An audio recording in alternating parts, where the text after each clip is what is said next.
My turn. So, join us as we delve once more back into the world of Eden Falls in Chapter 2 Family Ties. Waking to a new day in Eden Falls, October 1983. Nico. You got ready for a new day at school as your parents prepared for another day at work. Your father, Luther, as a visual effects artist, and your mum, Meredith, for her new position at the Loop facility outside of town. But as you did so, from across the street you felt a pair of eyes spying on your house, and looking out and seeing a shadowy figure, you attempted to glimpse them before they were gone.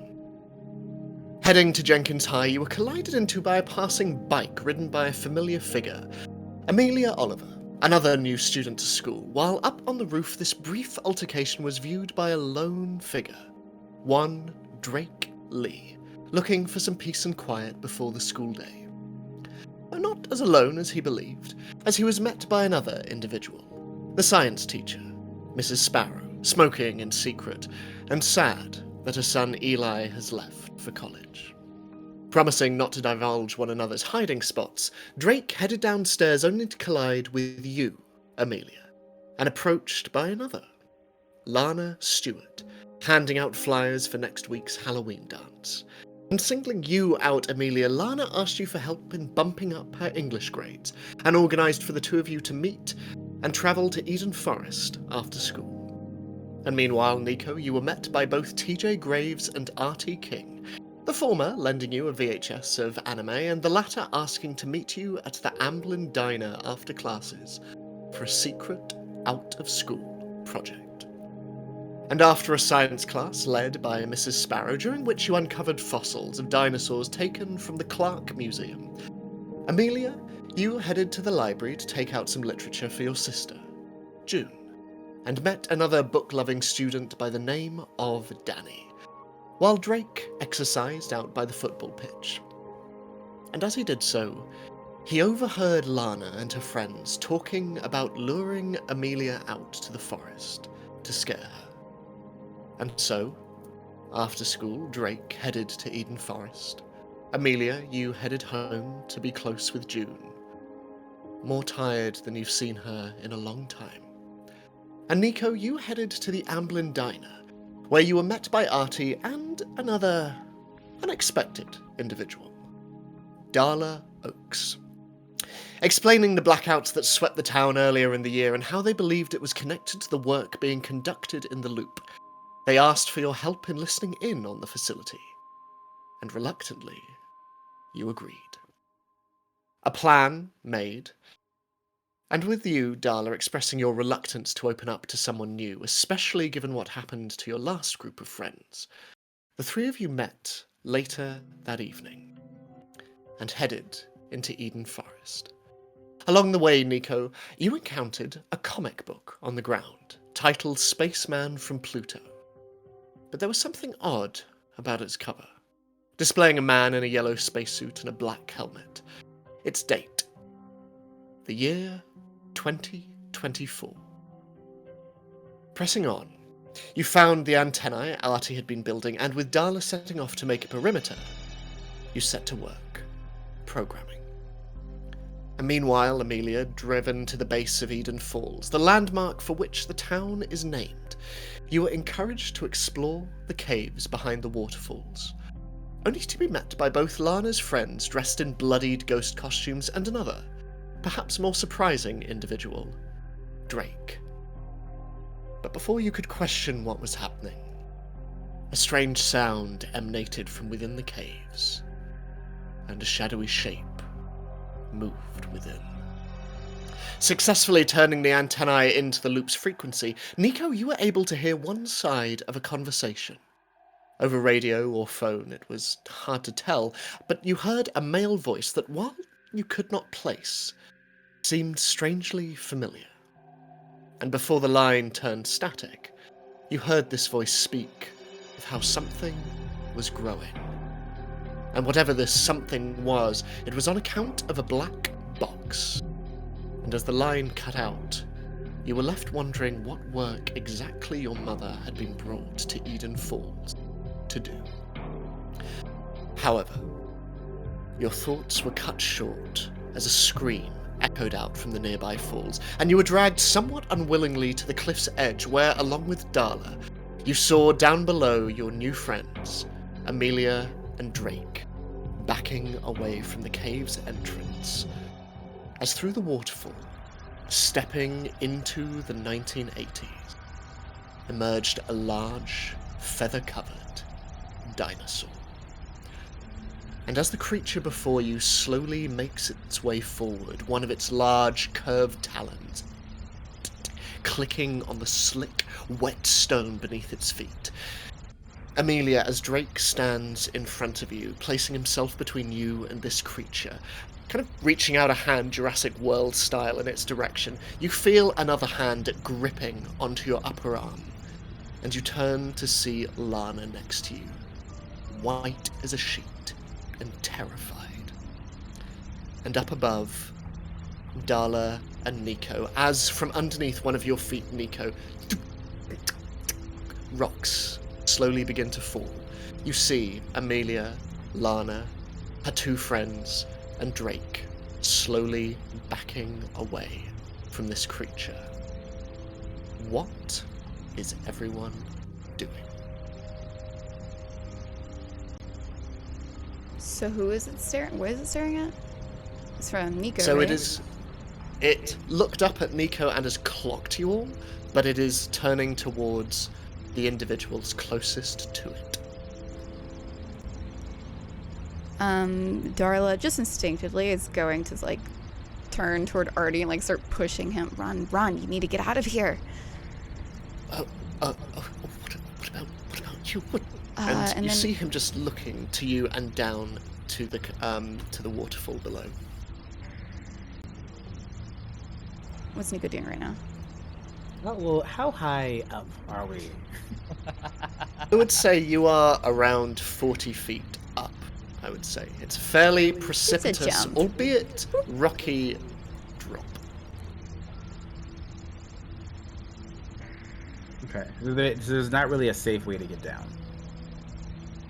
Not really,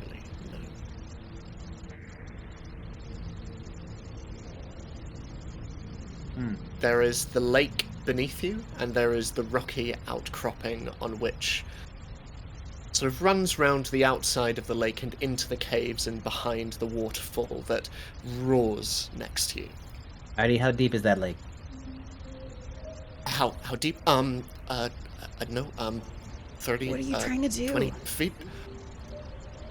Nico takes out his tools and then his electronics and hands them to Artie. I want these tomorrow. What? You're not doing what I think you're doing, are you? Don't jump, Nico.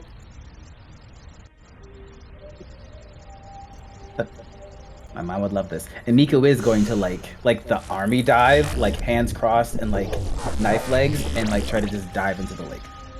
Okay. And as he's doing it, he's yelling as loud as he can to see if that thing will only focus on him.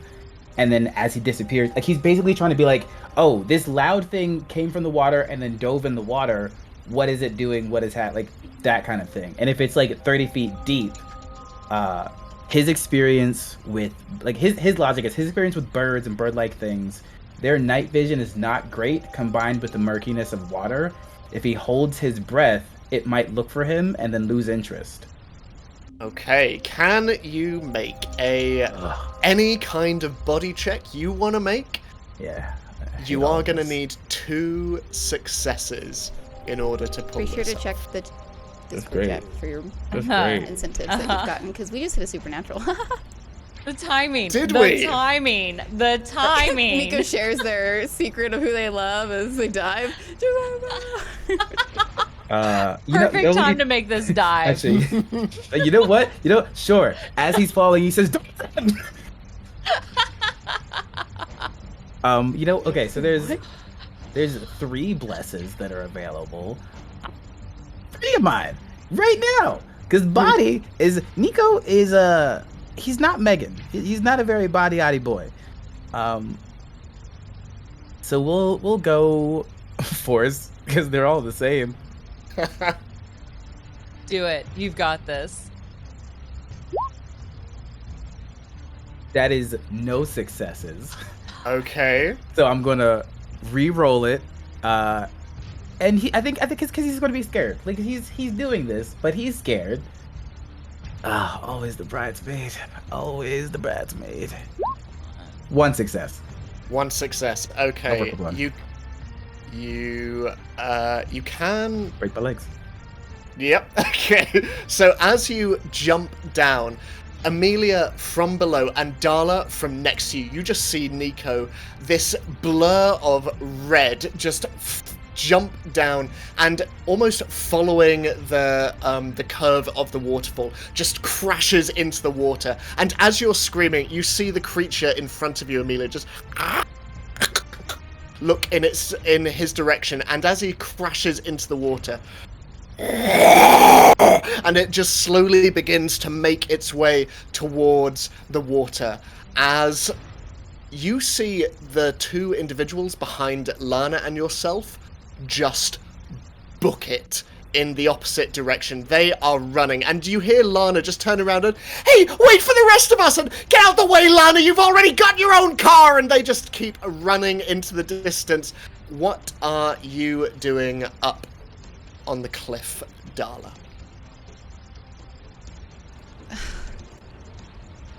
Honestly, trying to convince Artie to leave. Artie just also, grabs onto your jacket and starts to pull you in his direction as well. Just, come on, Darla! She's looking over. What do we see? You here? do not see Nico. Nico is underwater, and you can see a feathered tail slowly beginning to make its way, sloughing off the wet rock and into the water itself. Who has the other half of this walkie-talkie that I have? That is entirely up to you. Okay, I want to say it's Mr. Jenkins. Okay. It's something that we've used. She's fumbling, like absolutely terrified, just looking over and stepping back to stand back up and opening up her canvas bag to pull out this brick of a walkie-talkie, and probably struggling with the button a little bit because she's a little bit more shaky than you would think that she would be. And as it's going off, she's just like, "Mr. Jenkins, are you there?" And you hear like the static and going off and on. As this is happening, I'm going to activate our supernatural event. As inside the water, as you with your one success, I will say, Nico, you are struggling to find where the surface of the water is. And it is cold as well. The air has just left your body. And as you are just moving around, and this jacket as well is doing a lot to slow you down, as you make your way through the water, through the darkness, you see two large talons just coming out of the murkiness towards you, as a large beak-like sort of mouth just begins to open in front of you. And as it begins to close down around your mouth, almost in slow motion, you see something collide against its head from above, as Drake just wraps himself around its jaws and begins to sink down into the water with it.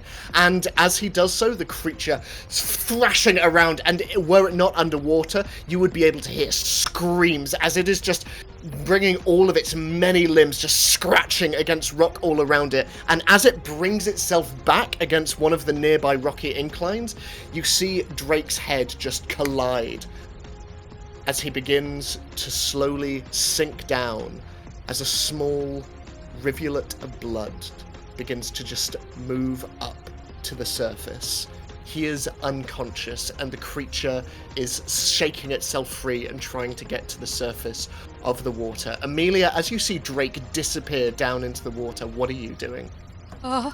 What do I... taking just out of a panic, her largest book that she can find in her book bag, she would just like to just throw it at the beast if she can, not really thinking, I know it's in the water in that general vicinity. She just thinks like, I have to do something. I can't just leave him here sort of mentality.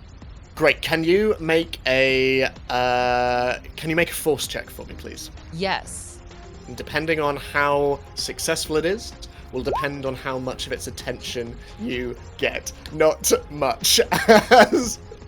As you throw it rather ineffectually, it must be said, and as you pull your books out, as you are just trying to find anything in your bag, a number of things fall down onto the ground. Books, pens, and sort of in amongst them, the strange metal verdigris bookmark clatters against the stony, rocky surface beneath you. And you feel Lana just pull on your jumper as she goes, come on, we have to get to a car. Come on. Can't leave it. No, we can't. Oh! And did you see that thing? What are you talking about? And she will follow the lead, kind of being pulled along, but very frequently keep looking back. Okay, can you make a comprehend check for me, please? As up on the top of the cliff, Darla, you hear, hello? What is it? Hey, there's a dinosaur chicken in the forest. One more time? I don't know what to tell you. There's a thing that was eating all the animals, and now there's kids out here drowning and diving, and also sheets with blood. What? Where are you? And you can hear in the background just I don't know what to do. Okay, I'm on my way. And you just hear static after that as down in the water. Amelia, what was your comprehend? Sorry. Oh. 4 successes.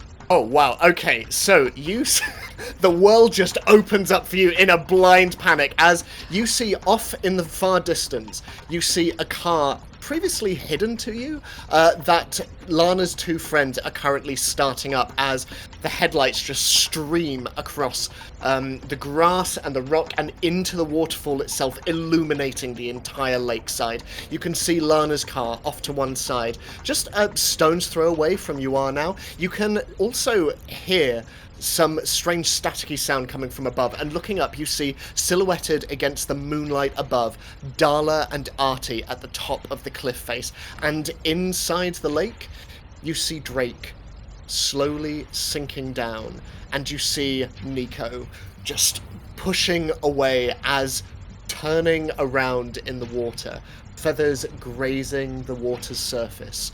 The dinosaur is beginning to turn and swim towards Nico once more. No, there has to be something. Lana, give me your keys! And I'd like to try to get them. How far away is her car? Like, it's not, like, I'm not gonna be running like 15 minutes away, right? Oh, it's like a sort of, you can see it, it's on the edge of the lake. Perfect. I'll make that appeal again. Give me your keys! Come on! Can you make a charm check for me? Okay. Please? If this is anywhere, I'm gonna use my blesses. This is it. Okay. I want her keys. You need 2 successes. I have 1 naturally. You can use 3. You have a lot of blesses, Becca. I will use however many blesses it takes to make that an absolute success. Okay, so you can burn 3, and you just see her just sort of like bringing it out and looking around and just completely panicked. You can see that she is completely out of her element. She just almost like throws it up in the air, and as you grab it out of midair, what are you doing?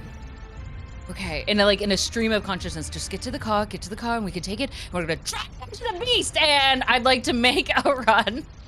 As we will use the car as a vehicle charge and try to commit manslaughter and drive down the beast. Okay, so in the Nico, lake.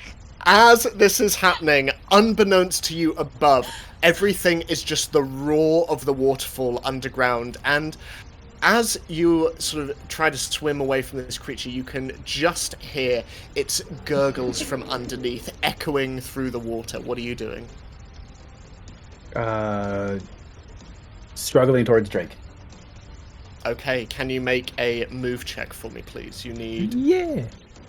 Seeing as it is on the other side of the dinosaur, you need 2 successes. Hell yeah. This ain't gonna happen. I mean, it's gonna happen. What am I saying? I have faith. That's Yes. You've got this. right. You have faith, God blesses. Ugh. Oh, that'd be too many. That's a lot of- Well, I'm gonna spend a luck point. You can't use blessings on a reroll, You correct? can't. So Correct. this is Reroll a anyways. chance.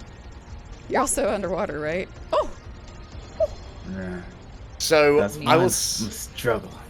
Okay, with a success, you also take a condition for not Yeah. entirely meeting the successes. Cool. So, I'm gonna say as you swim underneath, your hand connects with Drake's Letterman jacket as you swim under this creature, but as you do so, you feel against your back and through the lining of your jacket a single curved claw just make contact with your skin, and as you swim it drags against it and blood just seeps up towards the surface of the water. But you and Drake are holding onto one another. I'm gonna need you to make a body check just to see if you're keeping your breath.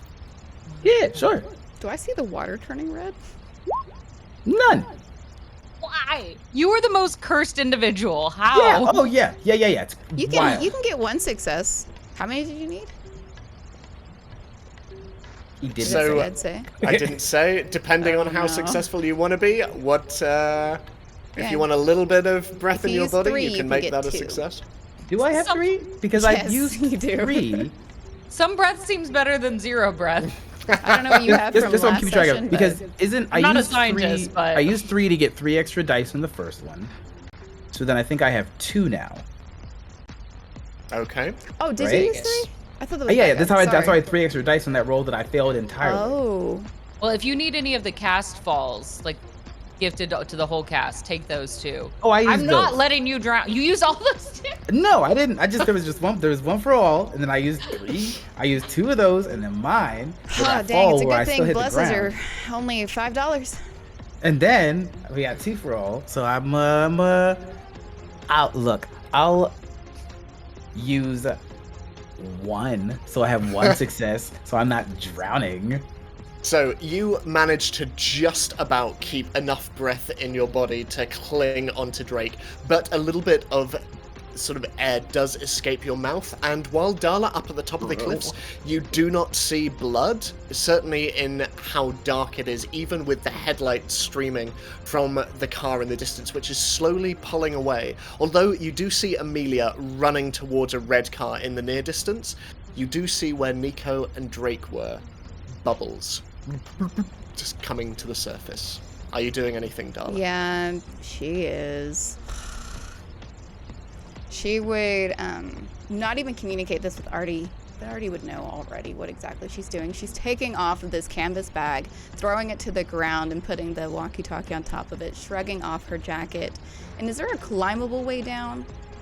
That seems Yeah, pretty no, absolutely. That's how feasible. Drake made his way down earlier, so, yep. No, he jumped. Yeah, No, Drake. Oh, Drake. because there was a safe way to get down. You didn't look for it. Drake took like a solid 15 minutes to climb down earlier, so, yeah. Okay. All right. I was like, Yeah. I said, is there a safe way down? You're like, there's a lake. I'm like, well, dang, that's how I get down, I guess. Yeah. so it's gonna take in me my 15 defense, minutes I to thought speed was... It's fair. It's fair. So yeah, it would take you around 15 minutes to climb down, if that's your plan, Darla. Okay. What can't die in this is system. within jumpable distance? I would like to use my chain around my waist as a way to potentially make bigger jumps, but able to catch on to things as I go down. Okay. I'm going So to that's need you a to little make... faster, maybe 5 minutes. I'm going to need to make you to make 3 successive body checks for me. Or move checks, your choice. The first one, you need 1 success. The second, 2. And the third, 3. You said move. Come on, you can do this. You've got this. Oh baby. What do I got? Oh, sorry, what did you say the first one needed to be? So 1 success for this one. Okay, I can make that one, so I will use the bless for that 1 success. So you jump down and throwing your chain around a nearby root that comes out of a bit of the cliff face, you manage to just steady yourself as you slide. Bits of rock and gravel just giving way underneath you. You can make your second move check. You need 2 successes.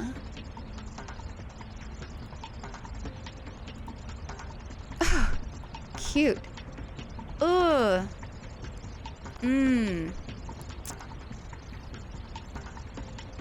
Come on, give me that reroll. Oh, yeah. That's real good. So you take an injured condition Cool. as the chain, as you swing it down to your next basically handhold, a bit of gravel just gives way underneath your foot and you begin to tumble down as you just and you find yourself certainly making your way down the cliff face a lot quicker than you otherwise would have, but you are Faster hurt than and 15 minutes. your knees and your elbows and you notice your chin are grazed and bleeding. You can make 1 more body check or move. 3 successes you will need to get down to the bottom. I got this. I got this. Maybe I can. I need 2. I need 4. Okay, hang on.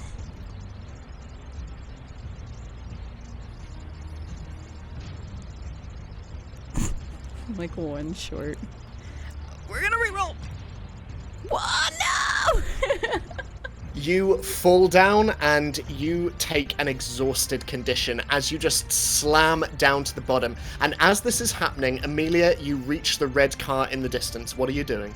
Come on. I tried to jump into the driver's seat. I'd like to rev this sucker up and drive toward the lake. Okay, so can you make to see how have you ever driven, Amelia? Have you ever driven a car? No, it doesn't look hard. Okay. Cool. Can you And make she's a from England. Opposite Can you make sides. a basic tech check for me, please? Yeah. Depending on Should have been me. okay. So, on 3 successes, Okay. you are going to achieve exactly what you set out to do. Okay. On 2 successes, Yes. there are 2 other people in the water with the dinosaur. Oh no. Oh no. So you're looking for 3 successes. I'm wondering if I should have. No, you know what? I said it in my dumb Hey, brain. Becca, Yes. send Yes. it. No, that's not a single success. Oh, and that's really bad. Those are. You know, Can I Reroll's reroll really one? doing well for us today. Can I reroll one and that just? You can re-roll it all. You I would have like- your luck back. Do I would it. like. I will use. Yes. Yes. Do I just roll that fresh then, or do you want me to press the reroll button? So bear in mind we also have prides, which allow you to automatically succeed if you think it would apply to this situation. Oh my god, that's right. You can only use it once a session, but if you can justify it being used in the moment. May I call upon the power of my table mates as a library researcher and someone who really likes to learn stuff? Yeah. How Keep would going. I like where that this is apply going. in this situation? What's your pride? I am really proud of my researching abilities. I will say, you might not have any practical experience with cars. Right. If you want to have researched a hell of a bunch about cars, that might help you. I've researched a lot about the functionality of them, so I know how to have the general mechanics work, so that way, in case any situation, whether it be a vehicle of any sort, from golf cart to airship, I have a general idea at least of how to turn this fucker on. I don't know. Lana's just there going, what the fuck are you talking about? As there's a... I'm fucking it through in my brain and it'll work, I promise. Okay, what happens next as the car springs to life, The lights stream ahead of you, and you see churning water in the lake ahead of you. What are you doing? I'm trying to keep an eye on, like, where's the biggest waves, those biggest bubbles coming out? And I am just gonna make a beeline for the sucker, full pedal down on this end. This is not smart thinking. This is not thinking. So, Darla, as you pick yourself up from the wet ground, you hear another roar in the distance, this time mechanical, as you just squint as headlights just shine in your direction. And under the water, Nico, as you hold Drake and you see the creature just slowly making its way towards you, paddling underwater, you see it illuminate. You see its shadows stretching through the lake. I'm gonna need to ask you to make a move check for me, please. You just need 2 successes. All right. Does your pride come up retroactively after you roll, or does it have to be something you used before? No, you can start with it. You can say using my pride, like, and then you argue why it would work. No, but I'm saying, do I have to say that before I would even do that, or could it be like, oh, this went badly, but my pride would help because of blah blah blah? That's up to you. Technically the former. I'm willing to let it be the second one if you would like. the move. Okay, and the move is this the move to get out of the way of the car? Just for this is to instinctively, basically get the hell out of Dodge, essentially. Oh, then I will actually lean in my pride. My pride is so you I go will out be. of the water? Yeah. Oh, I missed that part. Sorry, over here scratching my chin. Yeah, no, I jumped in the water first, then Drake came in after me, and then I've been getting beat up and battered and making choices. My pride is I'll be patient and defensive until someone puts their hands on me, and then I fight to win. At that point, when that thing scratched my back and I knew we were in danger, it's like, okay, this isn't just about getting away, this is survival. So it's that kind of training of like, his mom was the one who taught him how to dive, his mom was the one who taught him how to move. At this point, like, everything that his mom taught him would take over, and it's like, it's also no longer just him that's in danger. He didn't expect Drake to get in the water, so now he's like, okay, no, this is like this is it. We have to be gone. Mm-hmm. So as this all swims through your mind, as this creature just gets closer and closer, you see the lights, you hear the roar from above, and instinctively you just push off a nearby rock deeper and deeper into the lake as the creature's eyes follow you down. And as it looks up, you just hear an almighty crash into the water above. As Amelia, I'm going to need to ask you to make a move check for me. You only need to make 1, as this car just smashes into the surface of the water and careens into the underbelly of the waterfall and the rocks next to it. I am screaming this entire time, just so everyone knows. What makes it a success? A 4? A 6. A 6. It's a 6 6-sided dice. Okay, cool. Wait, but I do have a luck, right? You have Because a I luck. didn't use it. I'm gonna use it. I'm gonna use it. Mother poopers! No! Wait, did you... Oh, God. Okay.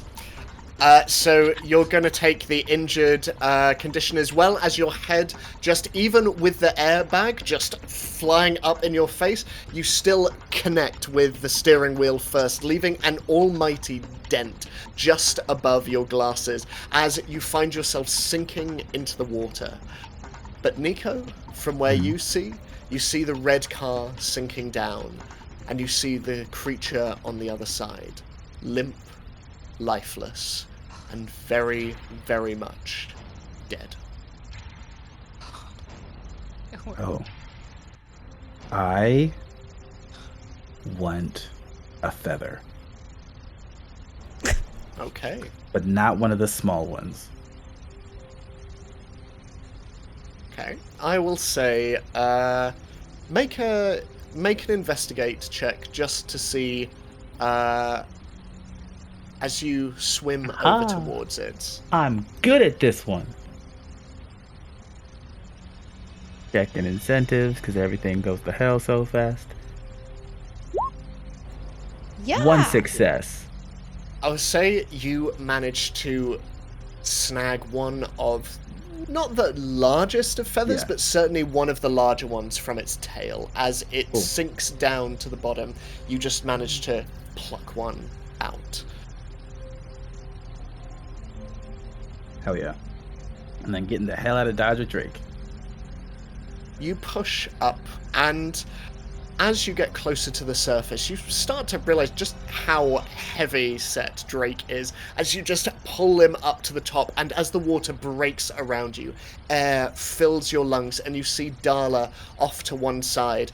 Darla, what are you doing as you've seen this large car just collide into the side of the waterfall?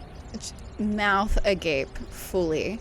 Not understanding what is going on. But do I see Drake and Nico coming? You see them break the water, yes. You also see that Amelia is still in the car. What is Amelia doing? Fiddling with the seatbelt that she, of course, put on because safety first in this situation. It comes off cleanly. Okay, good. I was like, am I stuck in this thing? You see her that Lana was in the car with me as well, right? Oh no, she's okay. Good. I left her behind. Okay, good. I was like, do I have to be responsible for her too? Good. Lock her in. Lock. Get out. I was like, don't put me in this ethical situation. That woman tried to scare.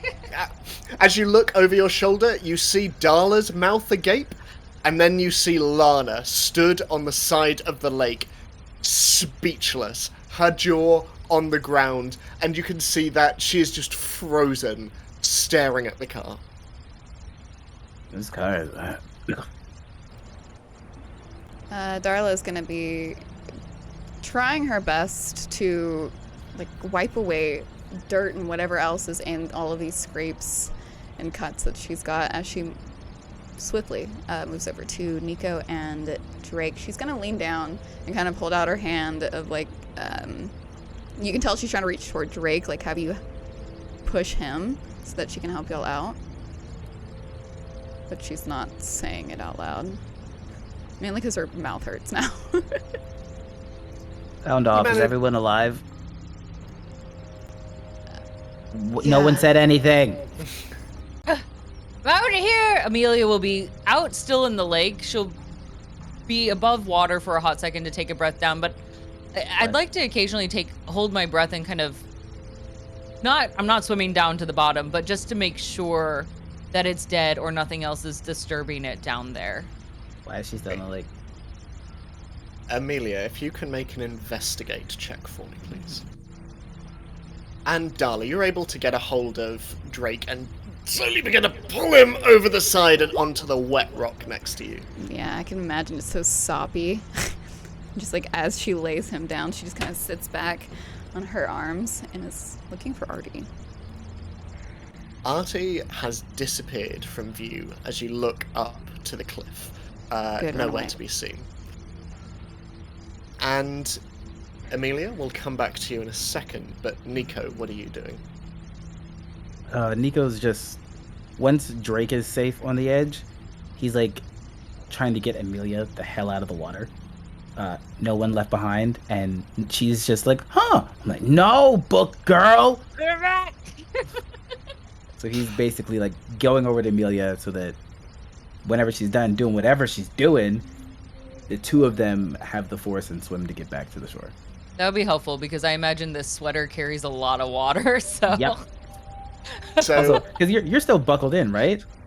Well, I did go out. I was peeking back under. I did unbuckle. I was peeking down to see that's that how thing was people dead. drown, Amelia. Yeah. I didn't finish the book. With one success, you look down and you see the creature just resting at the bottom of the lake. Oh, I thought I had 2 successes. You got 2. I had 1. You do. I want to know more. With your second success, we will get back to that as you clamber out of the water. Spicy. Okay. Edward said, I'm breaking it up. Dare you? How dare you be so coy? Okay. But as you come back to the surface, you feel Nico's hand on your shoulder and your very, very heavy jumper just slowly dragging you down. I look like probably a very upset wet cat. Is everyone all right, at least? Is Drake breathing? He is, yeah. Okay. Oh God, is he bleeding anywhere still? Probably. That's how. Still? Yes. He Is he hit his bleeding? head under the water, and was bleeding a little bit. A fabric, something. We have to bandage it, right? Does anyone have anything? Darla, frustratedly, sitting up from where she was just looking down at Nico to make sure that he was breathing, she just takes one of her sleeves and rips off some of the cloth and walks over to you. She's like, here, do whatever you need. Right. Okay. And very novice, I will like to try to bandage his wound. Here, make a contact check for me, please. We'll see.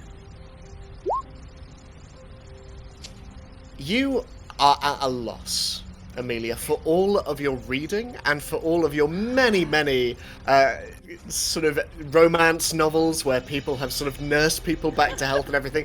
Suddenly just met with wet blood on stone. This is very, very real. And as you sort of look at the head, suddenly you feel someone push you to one side as Lana sits down and, for God's sake, come on, give it here. And she just takes the bandage from you and starts wrapping it around Drake's head. And what, none of you have been in Girl Scouts? No, Well, we didn't no. really have that. I'm a boy. Cubs, then. Jeez. And she's just tying it and... Okay, you realize you owe me a fucking car. Well, in all fairness, I saved your life, so call it even. Don't worry, Amelia, you don't owe her anything. Thank you. I don't really own a lot, so it would have been a debt I'd never pay. Also, quick timeout on all of this. What was that? That's not a native beast I was gonna around ask y'all here. the same thing. You were out here with it. It's not like I was hanging out and doing a patty cake with it. This is clearly something that was coming to attack us. If it wasn't for Drake here, we would have... Well, I don't know. The other two boys just ran off absolutely useless. You say this, Amelia. That second success is going to kick in. As you see from within the cave, behind the waterfall, a strange light. Very, very faint. Very faint. It seems to shimmer, almost like oil on water. In, out, in, out. And almost hypnotized by this, she'll hold up a finger. Oh, 1 second. And Amelia is going to wander that way, cautious steps, unsure of anything else that may be hiding back there, but definitely a direct approach still, trying to see what that light is. Can you make a further investigate check for me, please? As Nico and Darla, you watch Amelia just stand and walk towards this cave. 2 successes. Okay. You round the corner and into the dark entrance of this tunnel, stepping through. You feel the wetness under your feet. A lot of this is admittedly from your dripping sweater as you walk through, but as Nico and Darla, as you watch on, Amelia simply disappears into the darkness of the cave. So I'm gonna go after her. Pretty sure that thing was in that cave. She's mainly looking at Lana, because Lana was the only one there besides everyone else who's gone or unconscious. She just looks between you and Nico, and nice diving technique. And she just stands and heads off, leaving Into the two cave? of you into the cave. Yeah. Okay. At least somebody noticed.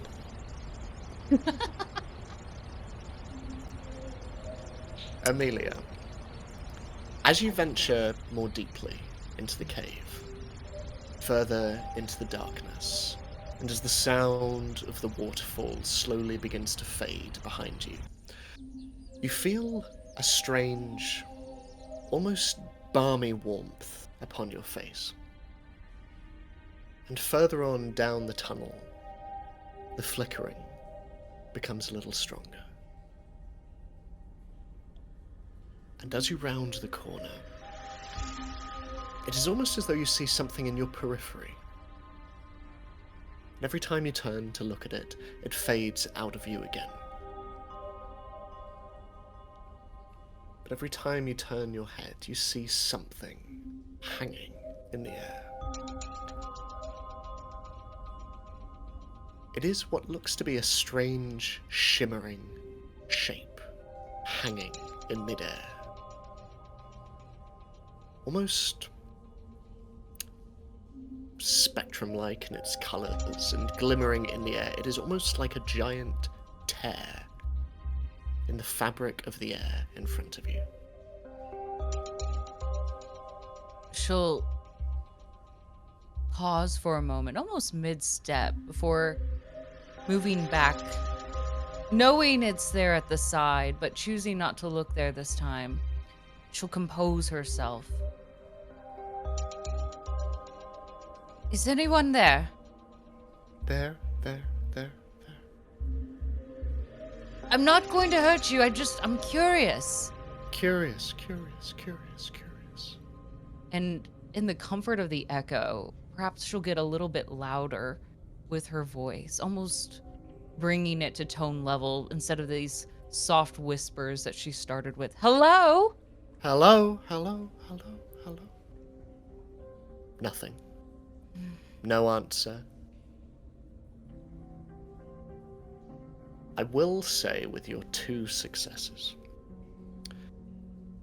while you cannot look directly at this, whatever it is, in the center of the space, this tear, you see that below it, there is an almost perfect circle of dust and stone pushed out around it, almost like a vacuum in reverse.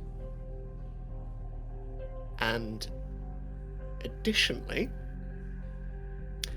in the wall nearby, embedded in the rock, you see a dull piece of rusted over metal, sharp, jagged, and just embedded in the wall. What is this? How did this get here? I'd like to try to pull at that piece of metal. Make a force check for me, please.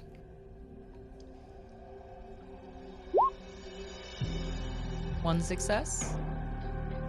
As you place your hands around it, you feel rust and old metal just come off onto your hand, and it's going to stain quite badly, but as you pull, it slowly begins to just come loose, and then as you get one final yank, you feel it scratch against your palm as it just draws blood, but it comes out onto the cave floor at your feet. Who would put that there? Not even paying attention to the blood, she'll just kind of let her hand drop to the side, not really concerned if it continues bleeding.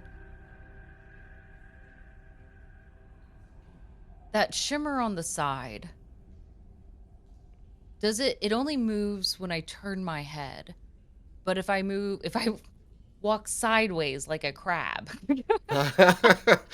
does it seem to close the gap of distance between us? So as you test this out, crab walking and otherwise, around the space. It appears to remain stationary where it is. It is just... you cannot look at it directly. When you do, it seems out of focus and ephemeral, but whenever you move and you see it in your side vision, it becomes a little clearer. It's very disorienting, but it is static. Oh, Amelia, how far are you going to go down this rabbit hole? In a small thought, I'd like to see if I can pull some of the thread from my sweater, trying to purposely leave it as a marker that I've been here, a little trail reminder, crumbs, if we will. And then cautiously, and still talking to herself, just one step, and then another. I'd like to slowly back up into where I remember that being. You do so. The balmy warmth increases. And you see that in your hand, the thread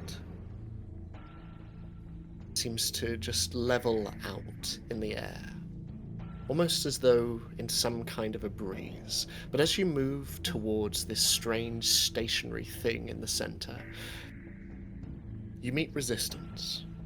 It repels you, almost like pushing two magnets together. You find yourself just unable to quite reach it.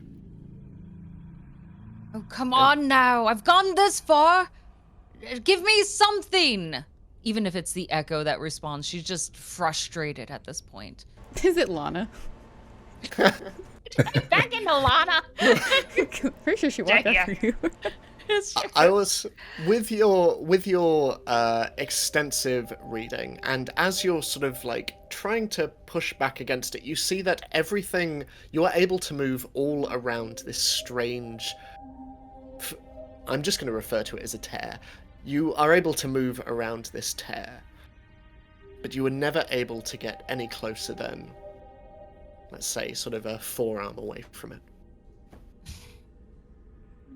This is disappointing. I tore my favorite sweater for this. Are you kidding me? And she'll almost angrily kind of flip around to try to make direct eye contact with it. Just a quick swirl of a 180 jump. As you do, you see on the other side a very bedraggled, very moody-looking Lana. Oh, God. You done? What? Obviously something was in here, and I'm trying to figure out what it was and where it was coming from. It didn't just appear out of anywhere, Lana. Besides, it's not like you're busy studying or anything right now. Oh, okay. So I was just gonna have a little fun and a little prank, and the truth is, Hilarious. You wrecked my car. That's the truth? Really? I thought you were going to at least offer something that I hadn't heard before, perhaps an excuse of why you decided, hey, you know what? I thought I would take care of the good nature of this new student, ask her to come help me to study, and instead I'm going to try to scare the living daylights out of her. Tell me. I thought I would get some truth around that, not the obvious fact that I drove your car into a lake. You just seemed like you would be easy to prank, and my friends thought it would be fun, and... Yes, I'm well, sorry. We've okay? obviously determined that you're not the smart one of this group, are we? I'm sorry. I'm a little frustrated. I'm sorry about your car. I can't pay for it back. I mean... Fine. I'm glad that your friend didn't get hurt. Thank you for bandaging Drake's head. I'm sure he will be very grateful that it was you that did it. Fine, whatever. Don't mention it. Why did you come back here? Because Darla told me to, and she scares me. Okay, that sounds like a truth as well. That's fair. The two of them didn't come back, though? Well, I think they're looking after You said his name was Drake? You don't even know his... Look, Yes. I don't remember the name of everyone who asks me out, okay? Wow. So, at least we know what's important to you. I'm lashing again. I'm sorry. I'm just rattled about what just happened, and that we all almost got eaten by a thing that I'm pretty sure I've only seen in textbooks at this point, which is terrifying, but also I'm really excited because that means there's something here. Do you see the... No, you wouldn't see. Lana, look at me. Just look directly at me at this moment. Okay. Don't turn, but do you recognize or see something at the side?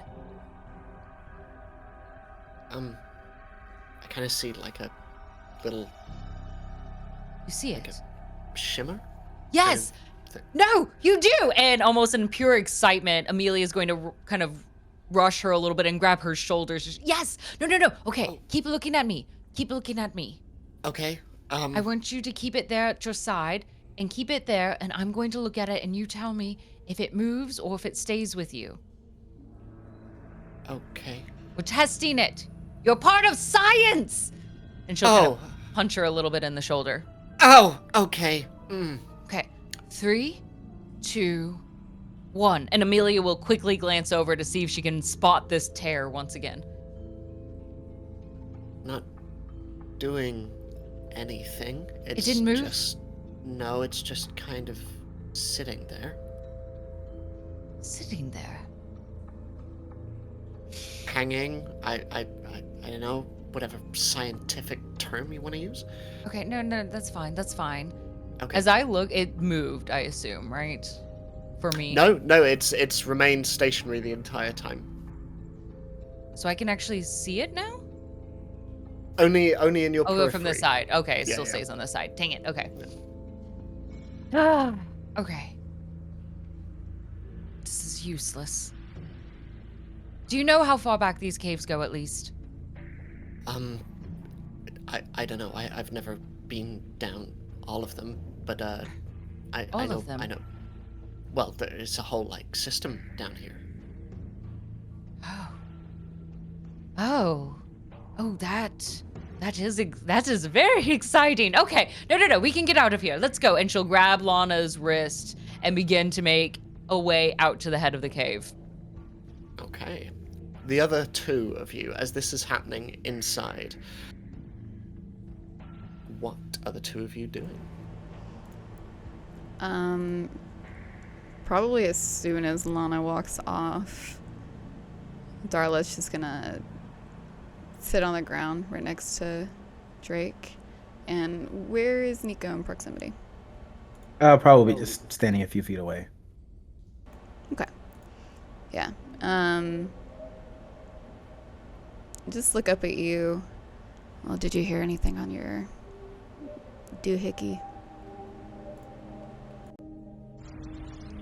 Yes. There was a voice talking. It's a voice that I know. The voice that you know. Are you new Yeah. here? Uh-huh. Who do you know? It's someone that my mom knows. My mom knows a lot of people here already, and it's a voice that was familiar. Who is it? I don't remember their name. I gotta ask her their name. But I'll find out. I don't know why they were talking there, though. Unless it's related to work. I hope it's not related to work, though. Well, weren't you trying to reach inside of the loop? Does your mom work in the loop? And he doesn't respond. He just kind of like looks to the side and then looks back at you. I don't think I'm allowed to say what my mom does. You've said enough. Cool. That's interesting. Will you check something for me? She cocks her head at this and kind of straightens herself up a bit more. She doesn't take requests from people very well. She kind of grits her teeth a little bit and then just relaxes. Yeah. What do you need? How bad is this? And he turns, and there's a gash all the way down his back from where the creature clawed down it. Well, and she's going to touch you. She did not ask permission. You can react. But she is looking at this gash with her hands, because she wants to try to feel if it, like, feels any different than any other animal, like, kind of gash. Because even though it looks kind of normal. Also, and if this hurts, you can let her know too. I don't know if she'll stop, but we'll see. Mm-hmm. I will say, with your not small amount of exposure to wounds, you can see that Nico was very lucky. And the jacket took most of the damage. As you can see that the actual scratch itself, while going down almost the entire length of their back, it is mostly just scraping across the skin. There are gaps along it as it goes down from sort of shoulder bone down to lower back. It is painful, probably more on account of the water than anything else. Well, looking at this, and she puts a little bit more pressure with her fingers before kind of releasing. It could have been worse, I guess. You just need to make sure that you clean it before it gets infected. How deep is it, would you say? And she examines it a little bit more, kind of. I don't need stitches, right? thinking. I don't like stitches. Stitches are bad. I mean, why? They're not too bad, honestly. All they do sometimes is just, like, numb the area. I've seen Artie give it a few times. He's kind of an expert at it now. But... Getting stitches? Yeah, getting them. Why? I don't know. He's just clumsy. And he goes to the doctor. But, I don't know. You might want to at least clean it. Okay. Alright, thanks. And he, like, shifts back and puts the jacket back on. Darla is gonna stand and, like, look around. Does she notice any signs of Artie or movement in general that is human? Because she also contacted Mr. Jenkins. Well, I was about to say, as this interaction comes to an end and Nico shrugs the jacket back over, you start to hear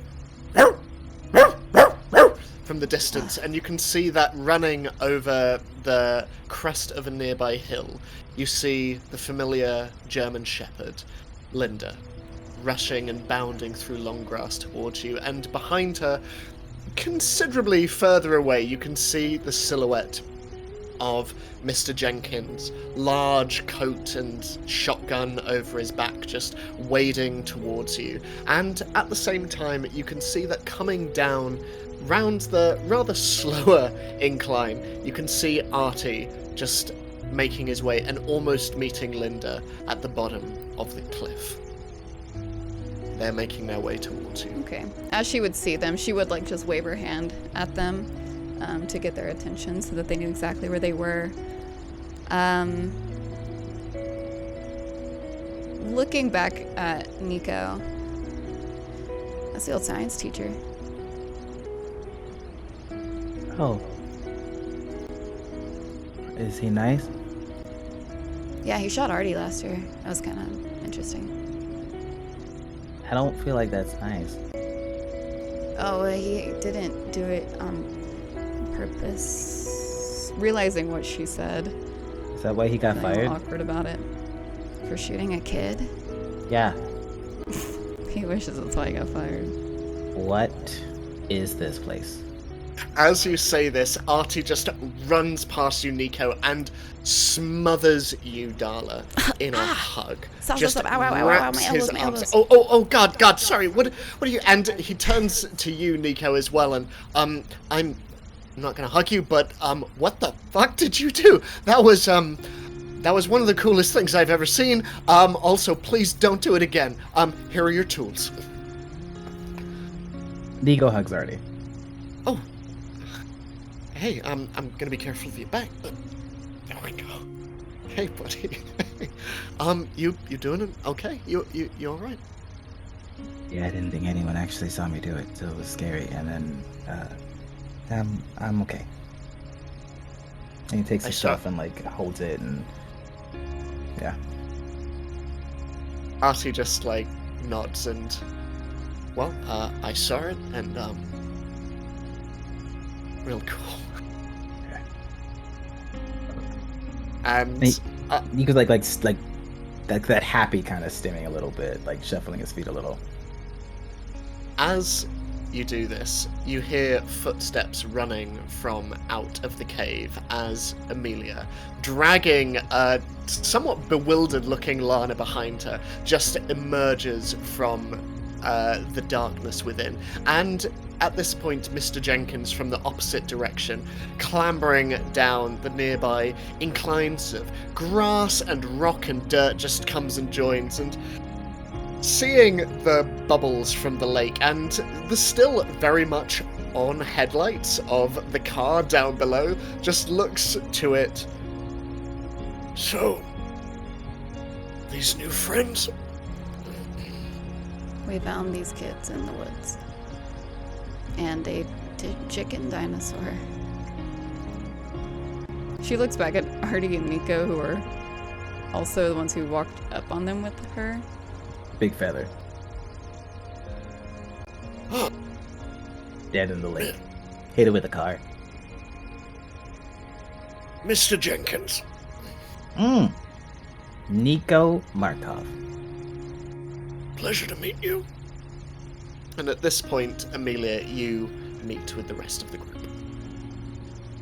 Okay. Everyone, there is a cave back there, and there is a light, and I'm pretty sure the dinosaur came from it, but you can't actually look at it. It's only from the side of your eyes, and we have to make sure that we come back with it, because apparently there's a whole slew of additional tunnels down there, and maybe we could find more of them. And we have to actually probably do that for the safety of the rest of the town, but that also means there might be more to discover down there. So I figured, and she just keeps rambling on this end. We'll come back tomorrow night, and we'll bring a backpack and flashlights, and maybe a knife this time? A shotgun! That's brilliant! Yes! We could do that. I believe you, but you also might have a concussion. Oh. But you're as right. the scientific thing is to write it off. Yes. I can't go to sleep yet. Not yet. We'll just keep an eye on it, which means if I'm going to stay up, we should note this. We should note all of this. My note. My backpack. Where is it? And remembering that she had dropped at least some of her items scattered beforehand in the initial run, can I try to see if I can find that stuff again? 100%. It's all scattered around you. In any case, it's basically where you're all stood. But yeah, there are books. Admittedly, much wetter. Although you've dropped books in the bath and in the toilet before. It's whatever. But you can see the various bookmarks that you have around as well, and you can see pens scattered everywhere. It's all around. Perfect. Okay, we can start with this, and we'll need to document everything, because eventually we'll need to share this with people, but not yet. I'm pretty sure nobody's going to believe us at this point. One dinosaur? No. And she's just picking up all of her books, the bookmarks, the pens and pencils. Okay. Right. A dinosaur. And she'll look up at the rest of the group. And you have a feather for proof, because nobody else is going to believe us. I just had this sinking suspicion that if we leave and come back, nothing's going to be there again for whatever reason. Do you think they're going to hide it? Do you think somebody else knows about this? I think something else might come and eat it. Come and eat it? What? Yeah. No. Well, how? There's no predator for that. Who would eat it? We didn't even think this thing existed. Do you think there's something greater? There's always a bigger fish. I do like that. That could be really interesting. No. It could be very terrifying. Mm-hmm. Got it. Okay, terrifying. And you see her scratch out the word interesting and write terrifying instead. Okay. Will you do me a favor? will you try to not actively seek out big, dangerous creatures for the next 2.5 days? 2. Alone? I don't need a babysitter for any of this. It's not anything that we now know ideally what it is, and that this area is dangerous. So when we come back, or even if I come back alone, it'd be fine. Also, why the 2 days? Should have started with that. No reason. Do you know something? If I say no, will you believe me? Nico, do you know something? That didn't answer my question. Okay. If I Hmm? promise to make sure that I don't come back alone Mm-hmm. in 2-ish days, Mm-hmm. will you tell me?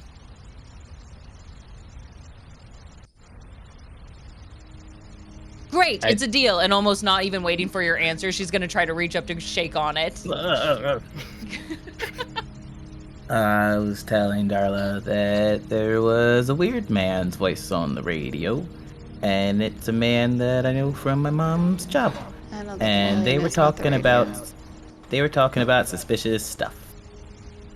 Bad stuff that's probably making giant bird dinosaurs, maybe. Wait, you think something is making these on purpose? Also, where were you getting this radio? Was that where Up the there. 3 of you? And she kind of looks at those who weren't in her party. Artie gives that Darla looks at awkward Artie. wave. Yeah. Right, you're from school. Hi. Yeah. Artie, I don't know if you remember. Yeah. No. Nico and I and Darla, we're working on a kind of side spy project thing. Why don't any of the rest of you seem as surprised about the dinosaurs? I mean, Oh, I'm Nico, in at least shock. you seem. Yes. Yeah. No. I'm same boat. I'm terrified. I'm shaking. Actively shaking. Okay, that's fair. It shows in a variety of ways, but this radio. Where did you find this? Mhm. Well, I made it. Darla did a couple of wrench things to it, and Darla. mostly just here as muscle. And Nico programmed it. That's Group true. effort. Yeah. Right. Darla, you didn't know anything about this beforehand. No. I know you've apparently seen some things. If you're gonna ask a question, ask it.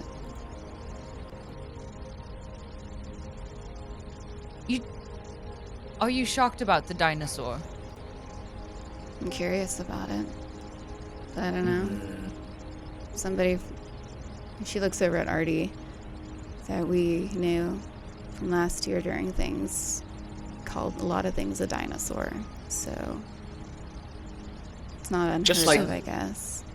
Big robots and stuff. It was Yeah. kind of cute, but Incorrectly called So- them dinosaurs, but Have you?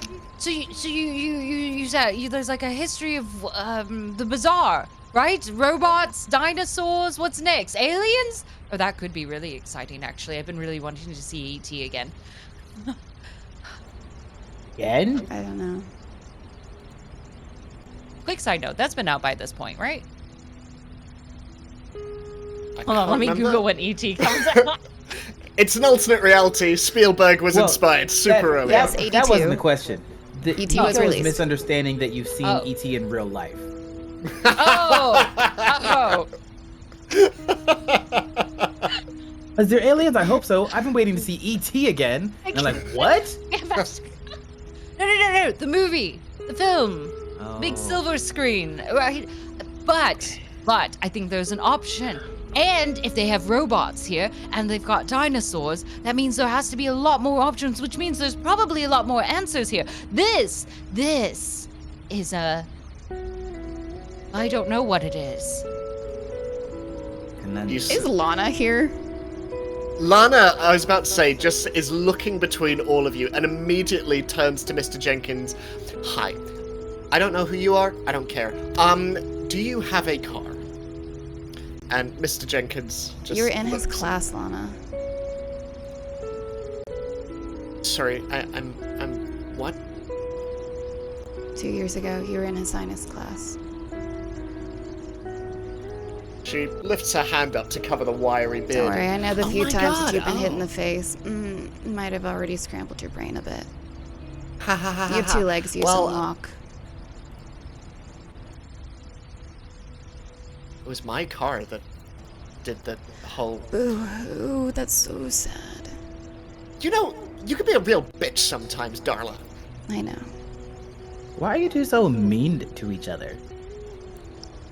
Actually, Darla there's no just good darts reason her for it. eyes at Nico. Whatever validation you were gonna give is irrelevant. We're alive, we're here, deal with it. If you don't like each other, just don't say anything rude. Can you make a charm or lead check for me, please, Nico, real quick? Yeah. 600 success.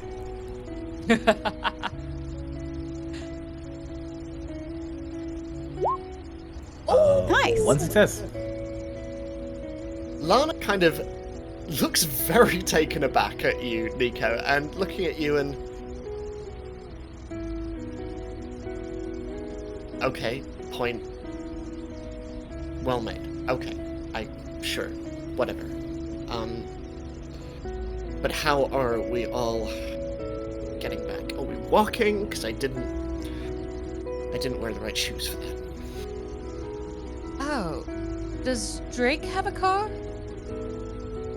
How did he get here? I assume we all kind of look down at the kid on the floor. Just like at his sleeping body. You are met with silence. Complete silence. I check his pockets. You find some loose change. You also find a very wet and it'll need drying, but you also find a notebook full of drawings. You find no car keys, however. You do see some house keys, though. His dummy walked. Maybe he rode a bike, is what I said. Well, there Mr. goes that option. Mr. Jenkins looks at you all and... Okay, well, it is getting rather late and...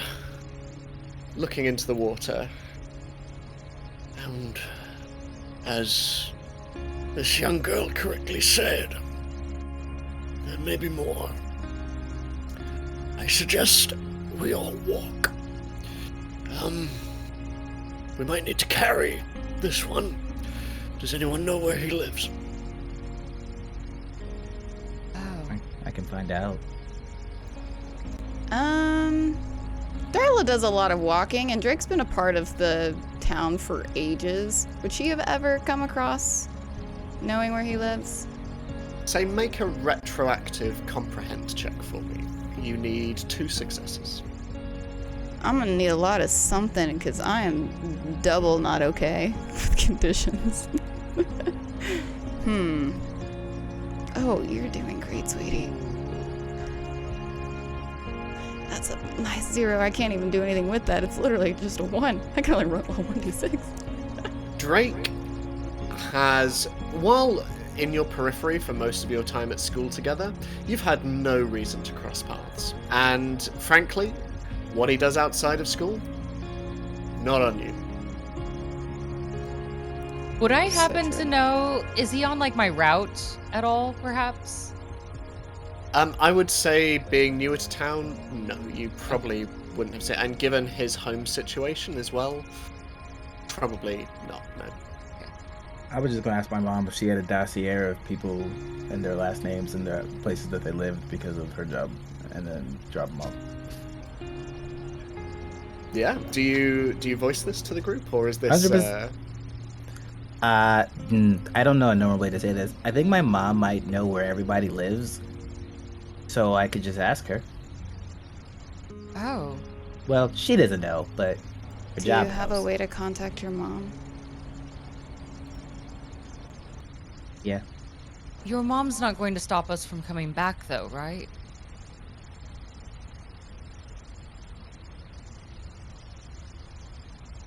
Nico, I want to come back here. Okay, I don't know the answer to that question, so I just didn't answer. Maybe not. I don't know how much you're gonna tell her. I know how much I'm gonna tell her. My mom can't stop you from. My mom's unlikely to stop you from doing what you want. Fine. You're an adult, asterisk. Thanks. What? Why are you getting grumpy at me? A door just opened and I don't want it to close. Where did you find a door? Not an actual... Amelia, You said a door opened. your priority, if I can be honest, shouldn't be about whether the door is going to close. It should be about making sure everyone can walk away from the house first. But we don't even know what's in that house. We don't know what it could provide. Sure, something scary came out of it, but... Information is not worth your life. It's not, but we'll be safe and smart, and we'll bring flashlights and maybe a stake. Okay, I'll figure out what you're gonna do. And Darla looks up at Artie. Does he have her jacket and bag? Did he bring that down? He does. Oh, okay. Yeah, you also see that he is actually wearing your jacket over his shoulders. Yeah, she would reach out for her bag to take that off of him. Oh, yeah, and he sliding the jacket off his own shoulders, just Oh, you can wear it if tentatively. you're cold. You're wet and bleeding, and this is... Okay, well, he just slings it over his elbow, and I'll just carry it till you need it. Okay. You wanna head out while these other kids figure it out? See y'all around. No, wait. What?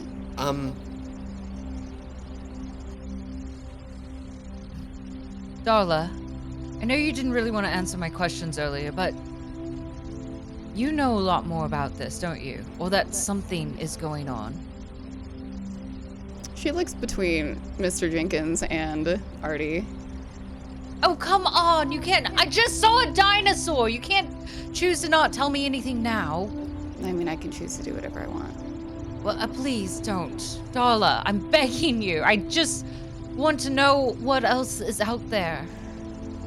I don't know, okay? I don't know what else is out there. I don't know what's going on with the loop. I don't know what Nico's mom does and why he's being so weird about it. I don't know what but was you said know because there's Nico hasn't something. reported. What? Come on, even if you don't know what it is, you know something's there. You see... Yes, something with the black box. Do your research. Well, I'm trying. That's where you start. You could help me. I am. That's as far as I've gotten to. So if you want to help, research things about a black box that come from the loop. Okay. Okay.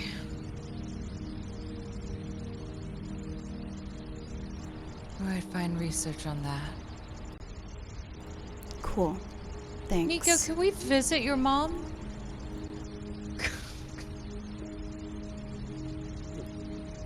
We as in like you and me, Well, or like all we of as in us. everybody. Oh, Darla could come with us. All of us. Plus, we have to take Drake. So if we all go together, You'd rather take him to a parent than a hospital? Y'all remind me of a group. what? well.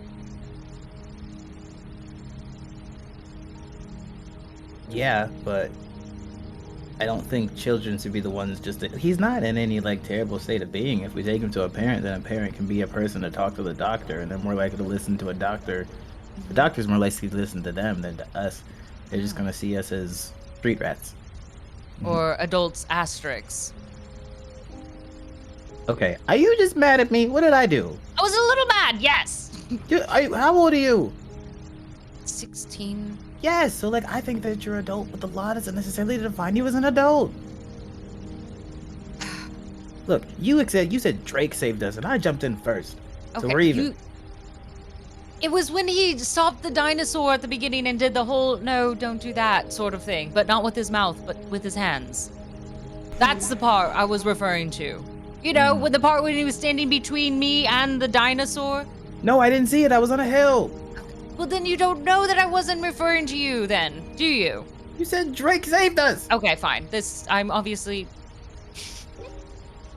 As you say this, you see Mr. Jenkins tentatively just beginning to scoop up Drake over one shoulder and, oh boy, heavier than it looks.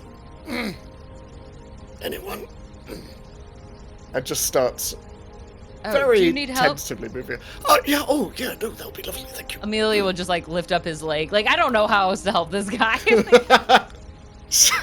Drake sort of arm over Mr. Jenkins' shoulder, and now with Amelia just holding a leg, Drake sort of is hopping off in one direction as this very short young girl and this very tall adult, no asterisk, slowly walk Drake towards the edge of Eden Forest.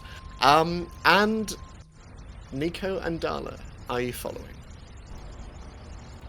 Where's Lana? Lana is stalking behind you all, arms crossed, hair just covered in dirt and twigs and stuff. She is not having a good time. I assume we're just like slowly starting to shift toward moving away from the falls. And Darla is gonna lean into Artie to whisper, we could just run and leave Lana behind. Yeah, we could. That would be so funny. Sure. And as the sounds of the waterfall begin to fade away, but also your very bloody knees as well. I don't know if you beat me in a race. Yeah, I'm trying not to think about them. You doing okay? Okay. Anyway. She's gonna stop and look at Nico for a second. Do you need help going to wherever you live? I don't want to leave anybody, I guess, by themselves. Mainly because the adult left and now I would have to take blame of potential death in a forest. You know, I'm down for other things, but murder, not it. The first half of that sentence was great. I'm okay. The second half, though, that should have been an inside thought. It just makes you seem dismissive. I think that was very of my kind of me to existence. say. Oh. Thanks. You're welcome. So do you need help getting home? No, I'm okay. Thanks, Darla. How many times have you been this deep in the woods?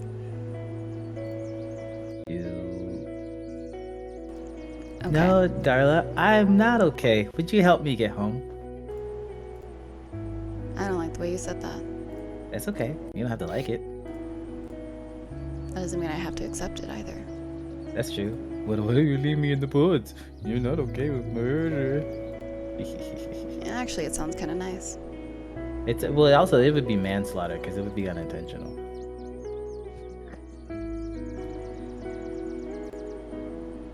Where do you live? You want to hold hands?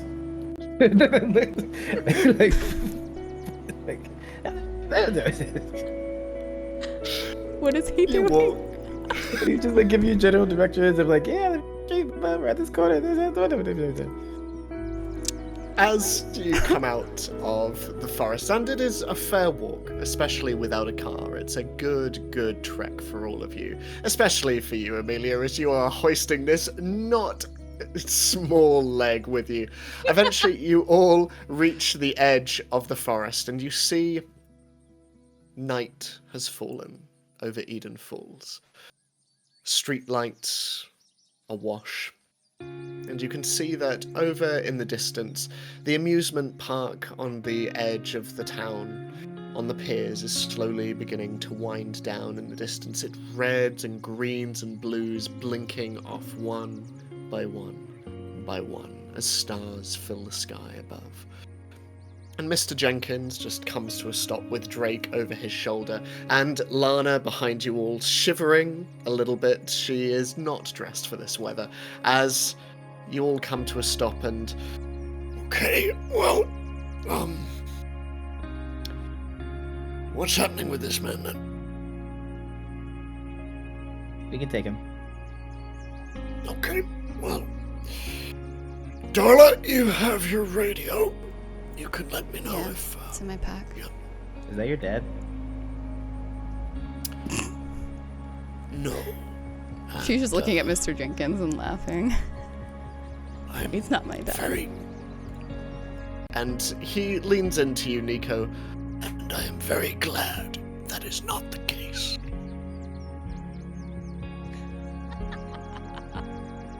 That was weird. What? What did he say? Oh, Nothing? Okay. That I feel like I should repeat? Mr. Jenkins She looks up sort at of Mr. gives you a- Jenkins and like smiles at him, but also is like, "What did you say?" Sort of gives you a little bit of a wink, Nico, and looking at all of you with a rather more serious look, just... Get home safe. All of you. You first. Are you taking him to the hospital? After. You said we were going to go see my mom. And so it'd probably be good to bandage him up and then get him wrapped and be like, Mom, you got a concussion. Really fought a bird. Who's that man that you know? Are there black boxes where you work? Dinner Yeah. stuff. Just a few basics, research, remember? Would your mom even answer these questions?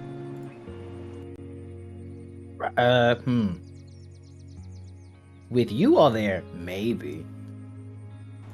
Strangers. Oh, I wonder if my dad told her about the weird man that was watching me. Yeah, I'll figure it out. Oh yeah, by the way, you haven't What? told us much more after that. Yeah, there was a strange man watching me outside my window. Who, What did he look like? I don't know. Don't know. Might not have been a man. Might have been a woman. Could have been a bear. In a jacket. Oh, that would be really cool. Yeah, anything's possible. But they were watching me from like far down the street, peeking behind a tree, and we're doing it for a living. You're sure It was making this reasonable. sound that much better. No, it's really bad, really terrifying, really horrifying. Did tell my Yeah. dad. Didn't tell my mom yet. Afraid she might shoot him. She probably should shoot him. You should tell her. We'll tell her everything. It'll be better this way. Either she knows some of it or she knows all of it. Either way, it's something. I know my mom thinks I have a crush on you, Amelia. So I just tread carefully with that. Oh, what do you want me to do about that? That's not an I don't know if I want to be a answer. part of this.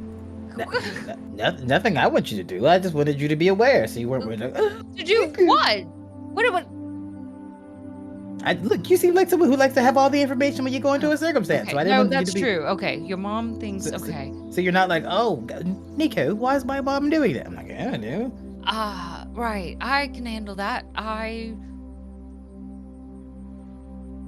And she's just running scenarios in her head of trying to figure out like how to. Nothing has to happen. So- Nothing You can't just give me information and be like, pretend you don't really know it. I have Like to... it's okay. It's okay if you know it. I'm just so you're not like, Nico. So you're not like, Nico, did you say this to your mother? And they're like, no. How's that cute girl who does the paperwork? And I'm like, she's cool, I guess.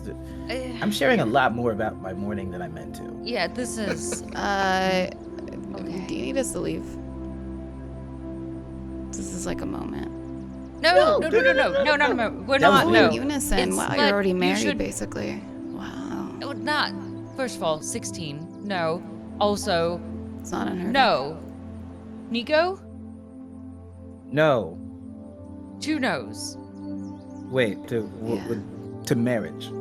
Yes. Because we're 16. We're 16. Okay. Let's Asterix, right? just. A We're fist bump's already going to talk very to lightly. Nico's mom. All of us, because together then maybe we'll give her a full story. Plus, have it's to a little be more all of pressure than us all of and- us. Yeah, Darla don't looks at you Lana. can't. You're She, a part is, of like, this. You dying wanted to over here. research and all that. That's fine. Lana does step back and no. Whatever you all have fun. No, but you're a medic. You're the only one who knew how to bandage him. That's not true. I knew as well. What? I just like to watch her struggle sometimes.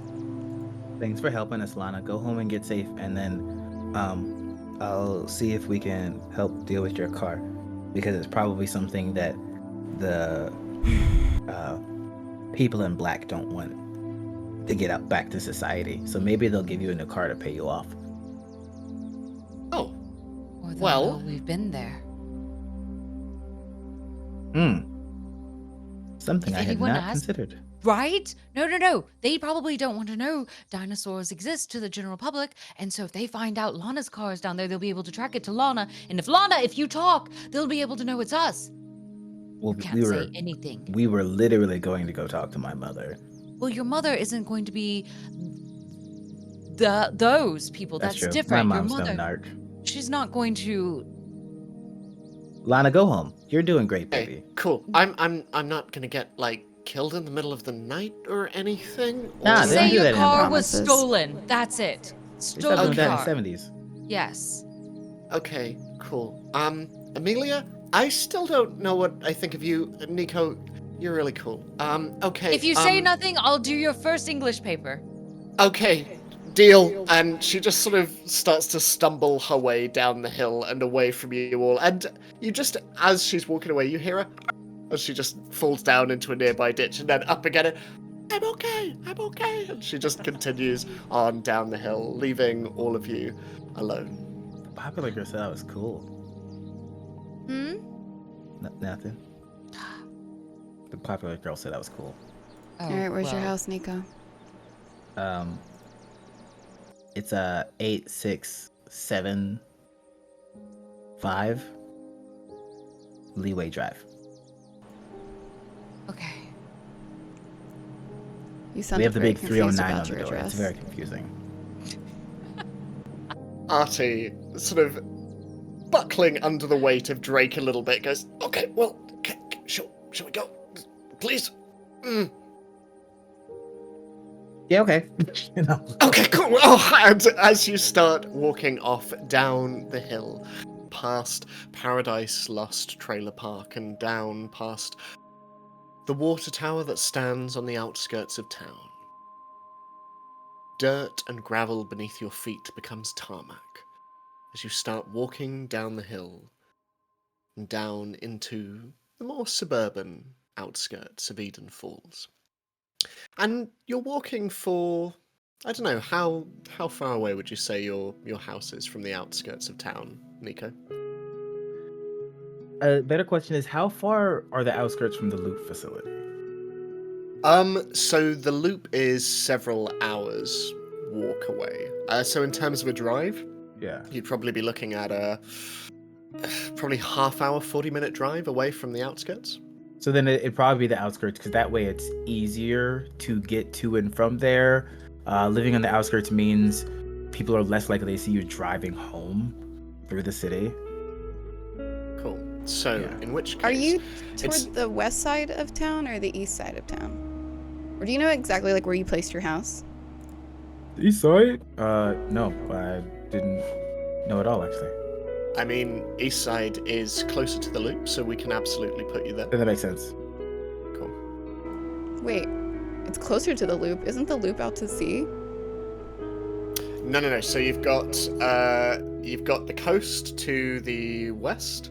Then you've got Eden Falls. Then you've got the outskirts. Oh, I'm and thinking of the Eden rigs. Forest. Right. Yes. So yeah, you would be on the east side of town, Nico. So I guess in which case it would be less delving deeper into town and more strafing along the side of it. as you walk through streets sort of slowed immensely by the very, very large boy that you are currently carrying, as Drake just is draped over Artie as he just continues to hobble along with all of you until eventually... Wait, Nico, you I thought see- Jenkins took Yes. him. He gave him back. No, you get it back. Jenkins carried him out of the woods for us. Mhm. It was like, I can't carry this guy anymore. And then we Yeah. That took him. is such a Yeah. Jenkins thing. Okay, I missed that. Eventually, we'll take him to the hospital if needed. Yeah, don't worry, it happens every time. Eventually. How often does this happen? Don't worry about it. But eventually, after walking along streets and under lamps, you eventually come to Nico's house. The lights are on inside, faint and orange, and you can see that your mum's car is parked outside, Nico. Okay, so my mom's name is Miss Markov. You can call my dad Miss. Well, it's complicated.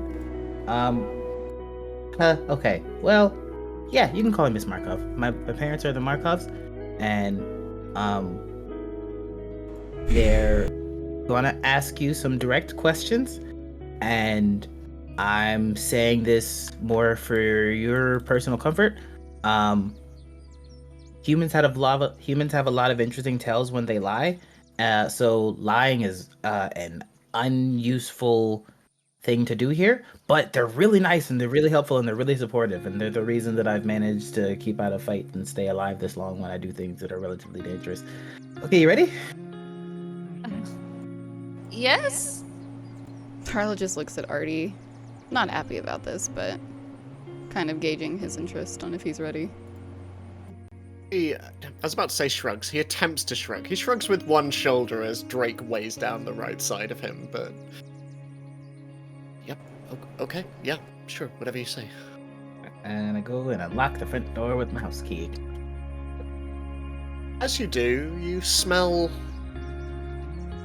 dinner just on the boil, and you smell that it is chilly as well. It is bubbling away to one side, and you at first do not see anyone inside the house. You see your mum's coat and lanyard flung over the back of a chair in the kitchen, and you can also see a briefcase off to one side.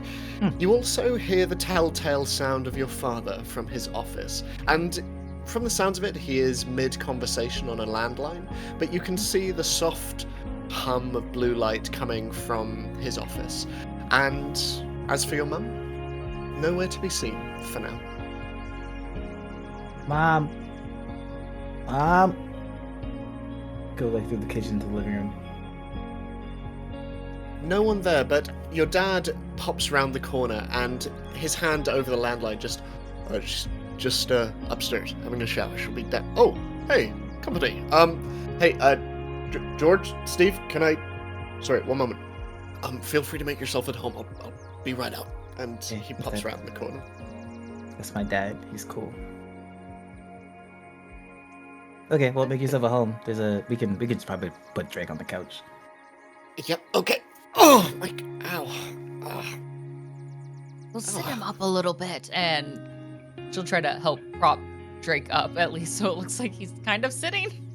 God, this would be a great movie. Like Weekend at Nico's. He looks alive, right? Should I put a pillow behind his head? Yeah. Sure. Can I hand you one that was like, the front of it is definitely like crocheted a little bit, but it's like crocheted to look like DNA. Mom's. Drake gives a tiny little murmur, and Oh, he's alive. can all of you make a comprehend check? And whoever rolls highest will hear. Well, the fact that I can only roll one dice and have a -2. Oh, baby.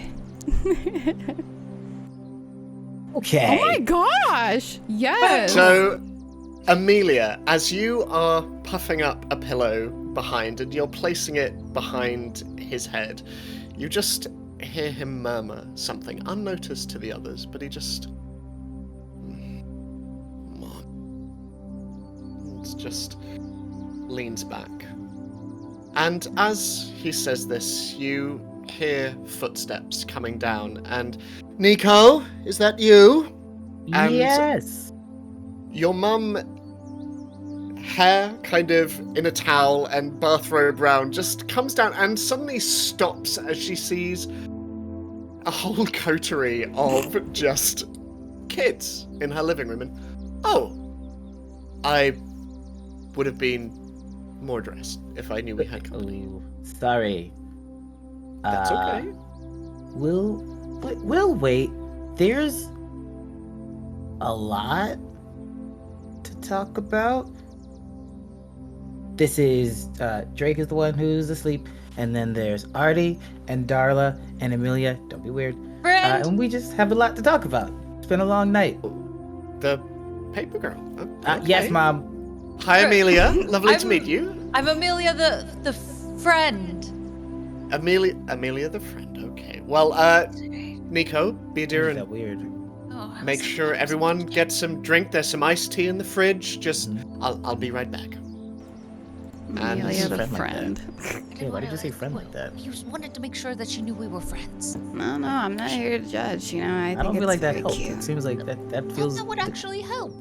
Should I be Artie the friend as well? Would that help make this less weird? Or Yeah, if you're trying my to date friend or Nico. Darla's friend? well, He's obviously I my could be- friend. Well, I can be Friend. Z. Friends. Yeah. Yeah. Yes. Yes. We're friends. Why did Artie- you set a relation there? Well, Artie looks at you, Darla, and do you sort She of... does not make eye contact back. She looks away at this. He just sort of nods, and after a couple of minutes, eventually your mum comes downstairs, Nico, and well, I can't guarantee we have enough dinner for everyone. Is everyone staying, or is this just a after-school hangout kind of thing? Second one. It's like second one. Is Oh, yeah. okay. Cool. So, what's up? There's a weird kind of tension in the air. Hey, you're gonna get a little worried. That's okay. So, first off, there was a frustratingly large animal in the woods that didn't look like any animal that I've seen. And then I show her the scratch all the way down my back. And Oh my god, Nico! I know, but then I pull out the probably weirdly large feather. And I pulled this off of it because I was told that if there is ever something that's concerning, to always bring home evidence. There's that. It also was in the water with me and my friend Drake, and I think it might have given him a concussion, so we brought him here. Also, there's like a man that you talk to that I know, and heard him in a way that maybe I had not known was going to be the case, saying certain things, and Mom, this town's weird. Okay. And she places the feather down on the table, and she leans there, hand on one hip, just... Also, for clarification, no substances were involved in this? we were just going to study. Well, I was. Okay. Yeah. So, we're gonna take this, just a question at a time. Mm-hmm. Okay. So, an animal attack. Mm-hmm. Are you all okay? Fundamentally, yeah. I have a concussion. Mm-hmm. Do you have any Maybe. alcohol And- wipes? Darla's like knees, chin, elbows, all scraped and like bloody. Nico's mum just nods, and standing, she heads to a nearby cabinet and just produces a first aid kit and starts to basically make her way around each of you, just like assessing you, and there is this, and Nico wasn't kidding, there is a militaristic just glaze that comes over her face as she walks around each of you and just and looking. Darla does not let her touch her. You think you know better? I gotta go. Yeah, that was Gabe. That's a Gabe bag.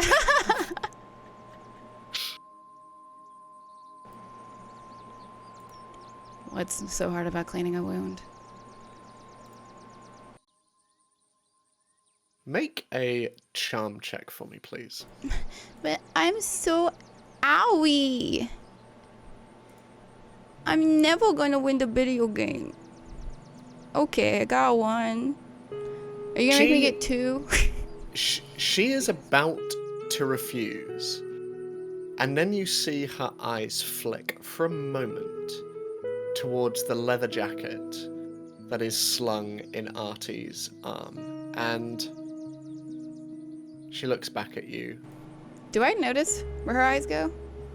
I would say yes, considering okay, she is just like looks that way. right, and she hands you the bandages and alcohol wipes, and She takes them a little aggressively, like kind of just like thanks, and ripping open little packages and wiping herself Okay. down. so you're attacked. You're okay, Nico. What was that you said about listening? And I need you to be completely honest with me, Nico. Through a radio, we could hear speaking that we were assuming was coming from inside the loop. And I don't know his name, but he sounds like, and then like Nico like tries to imitate his voice. That guy.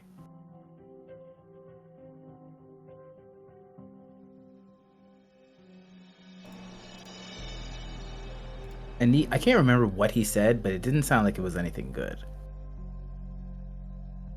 Your mum, she hardens in front of you. And her jaw clenches a little, and you have seldom seen her more serious.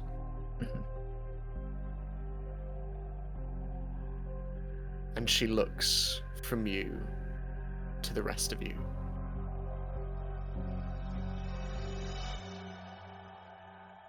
Nico, it has been lovely seeing your friends, but I think this is a conversation that you and I should have in private.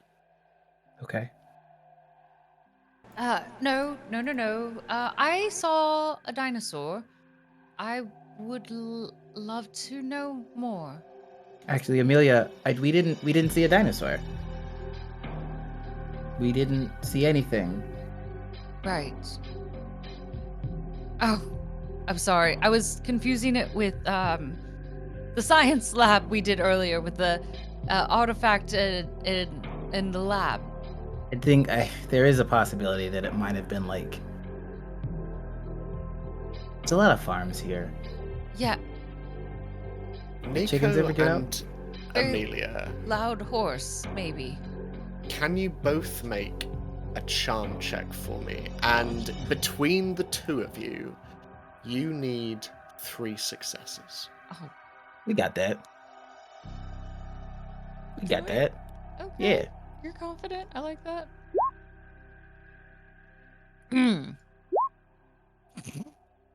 Okay, but we have enough blesses that you could make the 5 a 6 and the 4 a 6. Do you have 3? We do. I have 1. Do you only have one? I have 1. Because I thought we got another one. Oh, did we get one for our whole group? Not since I've last tagged everybody, which just as a reminder, hey everybody, we have incentives. I'm So you gonna- can give us I'm gonna pluses. use a- This can make I'm gonna use a make luck. this work. Okay. A success. So then, yeah, you just You need to still use need one one on the more. 5. That's Okay. that's a 6. That's 2 successes. Then I got 1. Okay. Okay. Good call. She looks between the two of you. Amelia, I will see you on your next paper run. It's lovely to meet you. And she'll kind of curtsy and then run out. Nico actually tries to walk her out and walk the rest of them out. Darla doesn't move. She's looking at Nico's mom. Darla, we should go. I have some questions. Yes, That's why we but came here, right? no, we came here to make sure that Drake could get help. That's not why I came. Well, that's rude, and this isn't your home, Darla. Do you know anything about the black box? She says, turning away from Nico and looking at Nico's mom. Yes, they're called Jack-in-the-Boxes. I don't know why we had to have this conversation again. And Nico at this point is standing in front of his mom and, like, staring at Darla. Darla does not make eye contact with you. And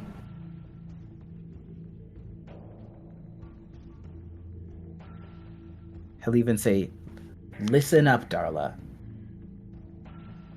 I don't know why you're going to be so rude about coming into someone else's house, but this isn't how you make friends. And if you're not trying to make friends, then why are you here?" I'm asking your mom questions. As you say this, Nico, you feel a hand on your shoulder. And your mum steps forward. So you're one of the 5?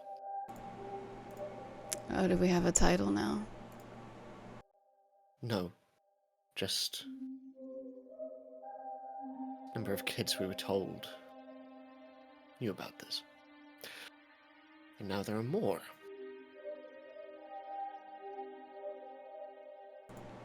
It's Darla, right?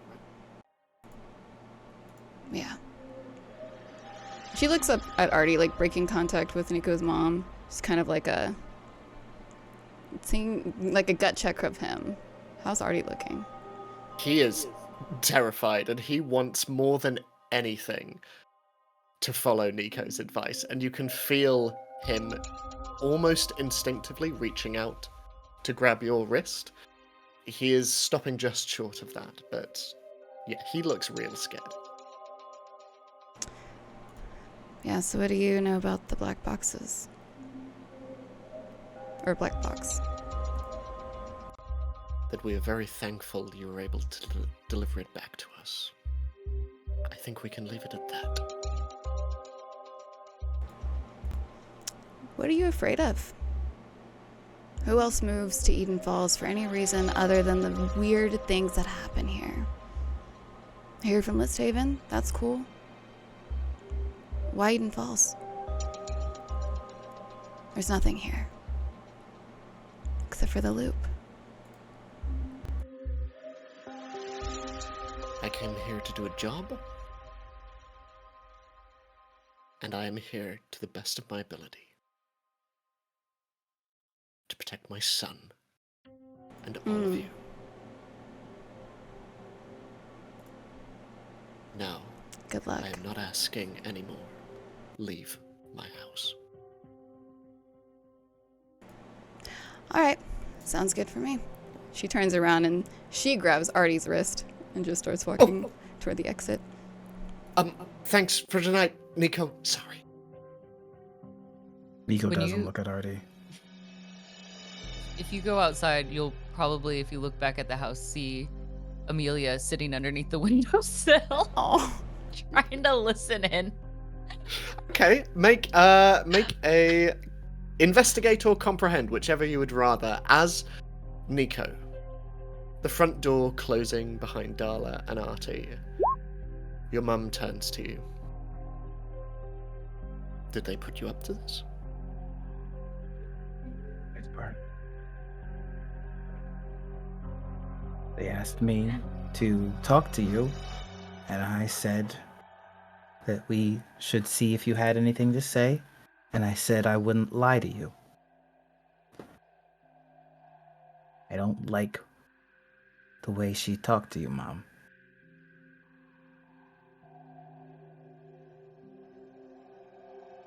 No one should ever talk to you like that. I don't care what you do. Nothing you've ever done is bad. She nods and gives a sad, fairly melancholic smile as she she kneels down to your level and places her hands on your shoulders and just sort of gives them a bit of a squeeze. And there are things that I wish I could talk to you about, Nico. I really do. And your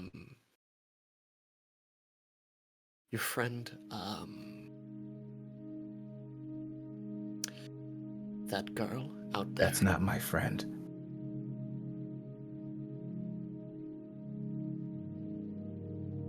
She's been through a lot. Trauma is not an excuse. You said that. I know, but my job, I can't tell you much about it, I know, but my job is the business of finding answers. I understand that drive. And Nico, there are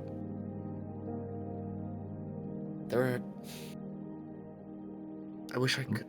Okay. Mom, you don't have to. I want you to talk to me because you choose to.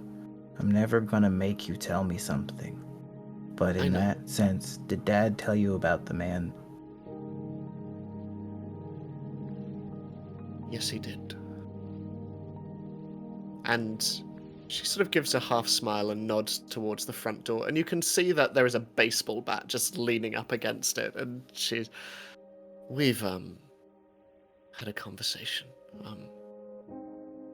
Look, Nico, I know I can't tell you everything about what I do, and I'm not going to apologize for that, but... And she looks at the feather on the table. Look, there are things that are happening in this town. It is the reason we moved here. Nico, strange things connected to the work that I have been brought in to do. I'm trying to solve these things, and it's something that if we don't get to the bottom of it, it could get a whole lot worse. Now, I need you to promise me, Nico, you are not to look for or seek out any kind of danger. Okay? And look, I don't know what you were doing tonight, whether it was for fun or whether it was... But I'm okay. They just asked me to fix a radio. I thought I was just fixing a radio. You are the best son I could ever ask for. You know that. Yeah.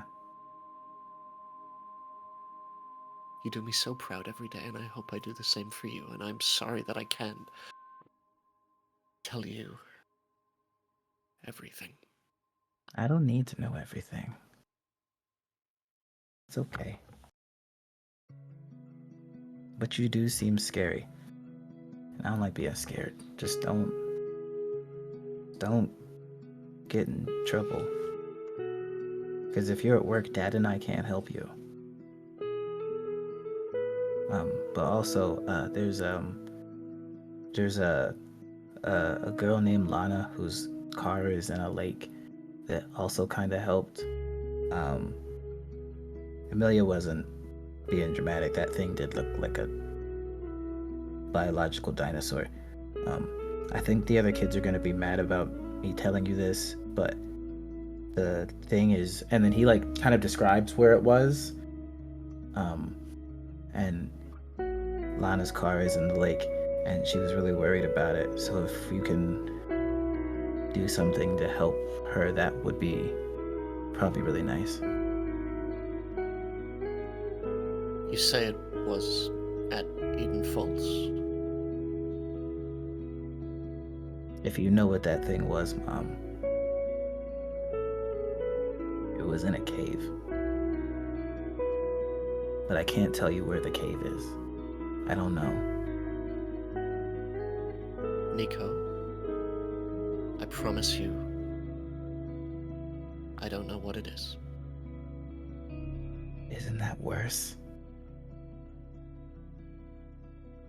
And as you say that, you hear the phone click next door, and your dad comes in, completely oblivious, and, you know, they've sent me over the initial concept, and look, I've never been to India, but I don't think George and Steve have either.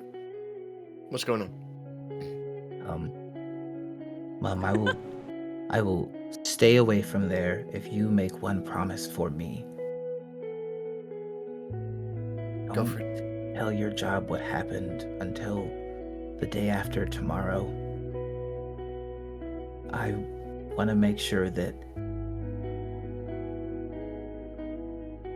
none of them leave anything that gets them in trouble either. I'll be safe, I promise. Make a lead check for me. And I am, Oh no! I am not gonna tell you what you need to beat. That's messed up. I'm gonna. Yes, I tell you what. Edward. I'm gonna write it down. Oh man. Why? No pressure. I don't want I this. mean, there's some because you've been only rolling zeros Yeah. for most of this. Oh. I'm gonna use my last luck. Ah! Your mum looks at you. She nods. Yeah, that's fair. I promise. Okay. Thanks, Mom. Go get Hey, cleaned up. Dad, I saw a dinosaur and it cut me. Okay, we can talk about that over dinner. Yeah. And as you head on up to change into something a little less lacerated and bloodied, your mum and your dad look at one another, sort of looks at her inquiringly, and she nods. She heads into the next room. She picks up a phone and dials. Hi, Amadi? Yeah. We know where it was. Amelia, Darla, and Artie. You hear the end of Nico and his mum's conversation. As Nico heads upstairs and the dad heads over towards the hob and continues stirring the chili. What are you two doing? My eavesdropping from that moment kind of slumps on the ground for a hot second.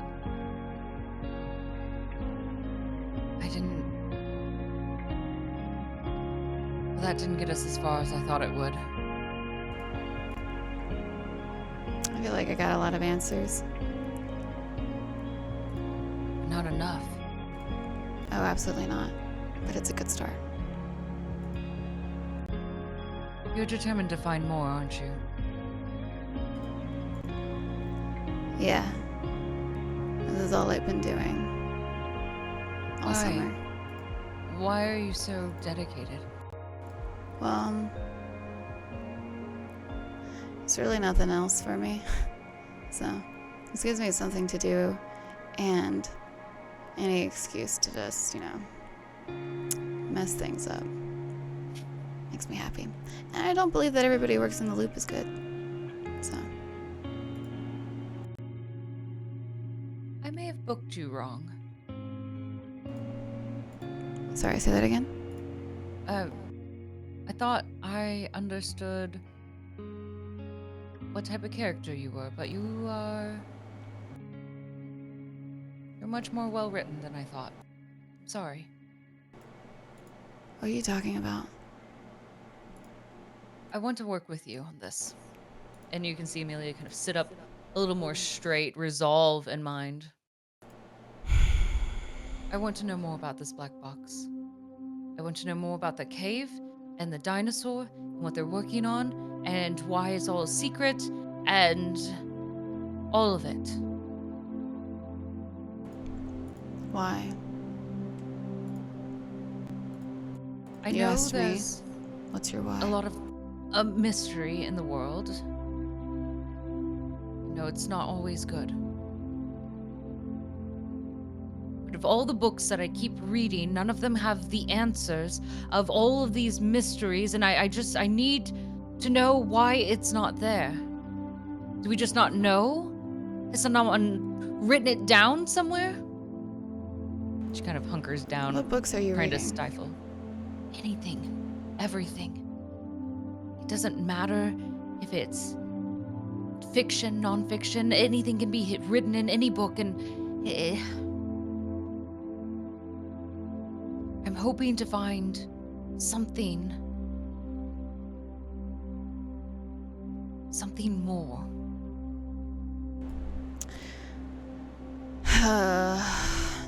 Darla just shoves her hands in her jean pockets and looking up at Artie and then down at you, Amelia. You're still on the ground, right? Yeah. Yeah. Okay.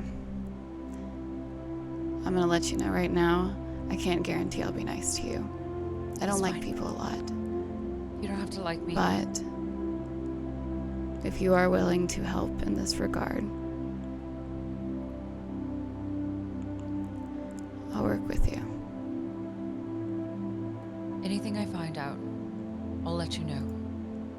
I'm dedicated. I'm resolved. I'll do anything it takes. Okay. That's fine. Just make sure you tell stuff to Mr. Jenkins. He's actually got a pretty cool little lab in a way, and one of the abandoned gas stations. I don't know if you've passed by it, but yeah, maybe I'll take you there sometime this week. Okay. I don't See, really let's know see. him, so Oh, don't Yeah. worry. He comes across creepy, but he's just an old fart. But he has the means to investigate a bit more, and now that we've got Artie's radio thing. Artie, what was said? Did you hear anything? Because Nico hasn't mentioned.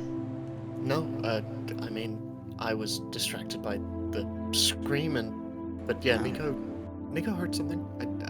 I think. Wait, Whether do you he'll still want to- have the radio though? No, it's back in the woods. up in. Yeah, it's just collecting voices, frequencies, whatever. So, hopefully, anyway. I don't know. I don't know if Nico will want to talk, but I can ask tomorrow. Yeah. Yeah, we don't need to go back out there tonight. We don't know what's out there still. And you're lucky. Also, don't trust Lana.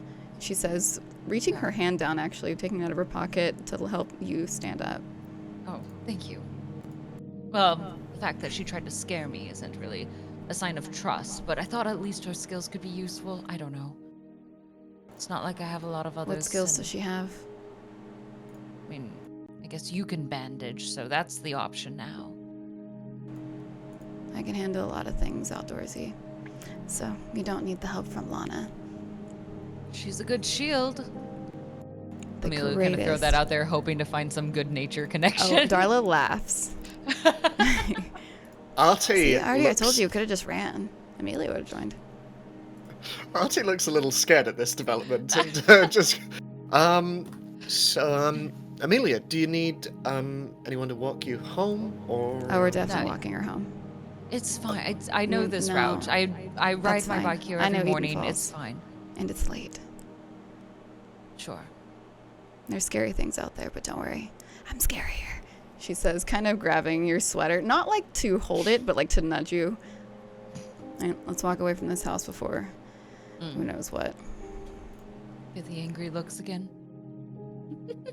As you stand, you do see that, somewhat reassuringly, in the living room, you see Nico's dad, Luther, just gently lean Drake down onto the sofa and just grabbing a blanket from nearby, just throwing it over this poor unconscious kid. And but you make your way, and as the two of you walk ahead,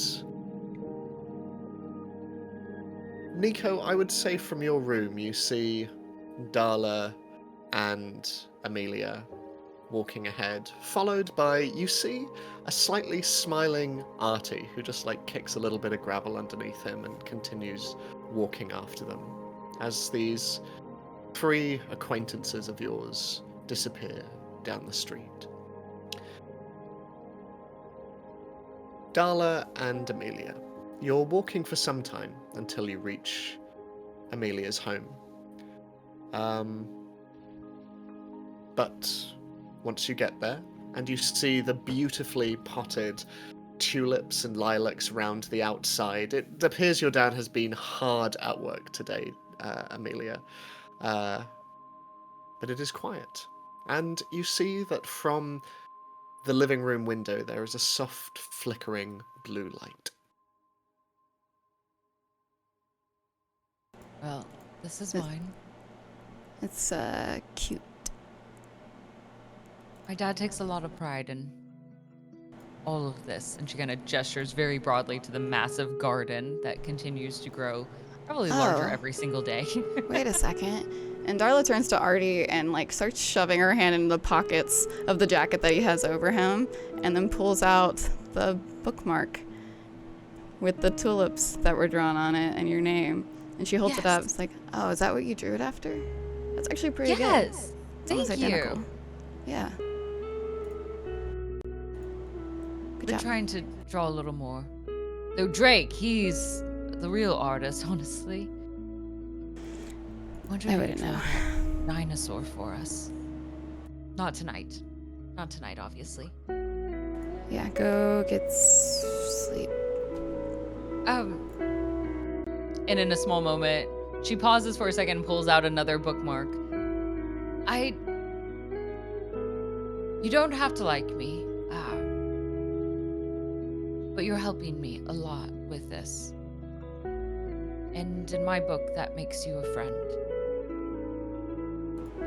And she's gonna hold that bookmark out to you. It's okay, you don't have to call me friend, but this is important to me.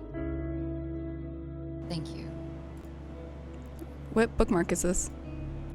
It's actually not one of those cheap ones that she's been giving out, the construction paper ones that she's been building.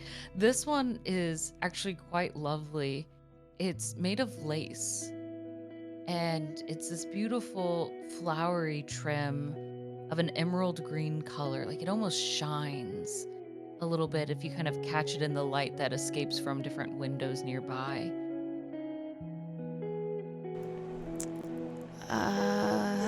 Looking down at it and looking up at you and seeing your kind demeanor, Darla tenses because she doesn't like to just accept things. She did it once and that was difficult enough, but seeing that this is more special, she definitely hesitates.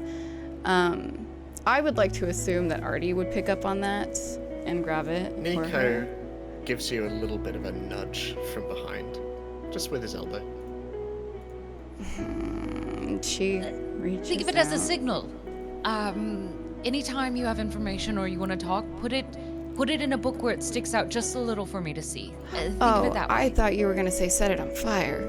No, Okay, you said signal. I'm sorry. That's what my brain went to. I survival outdoor thinking she takes it and just puts it don't in her burn hand that and one. down by her side. What'd you say? Don't burn that one. I won't. My brain just went a different direction. No, here, and she'll pull out the construction paper ones. Just if you need to burn these I have paper instead. at the house. Thanks. Right. I don't need these. I Yes, appreciate it, just though. In an almost weird, awkward moment, Amelia will give like a quirky little smile. Night, friend, and she'll kind of flounce back, kind of awkwardly, like, play it cool. In her head is what she's thinking, because this is like officially like her second friend in her brain that she's counting. Amelia backs into her house, trips over the front step a little bit, and then back into the door. Darla and Artie, you head off as Amelia, stepping into your home. It is quiet, save for muffled voices from the living room, and you can hear, "Well, the future's already here. It's irrevocable. It cannot be changed. I wonder." Now that's the most important question to which I hope to find an answer. Can man control his destiny? Can he change the shape of things to come? And as you come round the corner, you can see that your family are all sat on the sofa, covered in a heavy patchwork duvet, as bluish light from the television flickers across the room as an old film plays. And on either side of the sofa, your parents are fast asleep, while in the middle, with Pots on her lap, more awake than you've seen her in some time, you see your sister, June, enraptured by the film in front of her. Almost softly, a little surprised at first, but quite softly she'll approach. What are you doing up? She just opens her arms and just waits for you to join. She collapses next to her, kind of falling into her arms, but trying to be gentle. What are we watching? I don't know, but Dad said it's based on, an old, G.H. Wells, I think it's called. I can't remember, he was very excited about it, but... Old films that he loves. Did you have a good study session? It's so good. I've learned so much. You'll never believe it. Things are going to be really good for you, for us. Here. I promise. But no stories tonight. I don't want to get your hopes up too far. She nuzzles into you a bit and just... Do you really think coming here... Do you think it will help? I do. I think so. I have a friend who I think can help, actually. For a friend? I think we're going to get some answers. I'll bring her around sometime. Maybe the whole group, eventually. June nods and she reaches out for your hand. And you see that her hands, they're frail. They're frail and stiff. You would almost describe them as arthritic. And you can see that around the knuckles, around the joints, they are more wrinkled than they once were.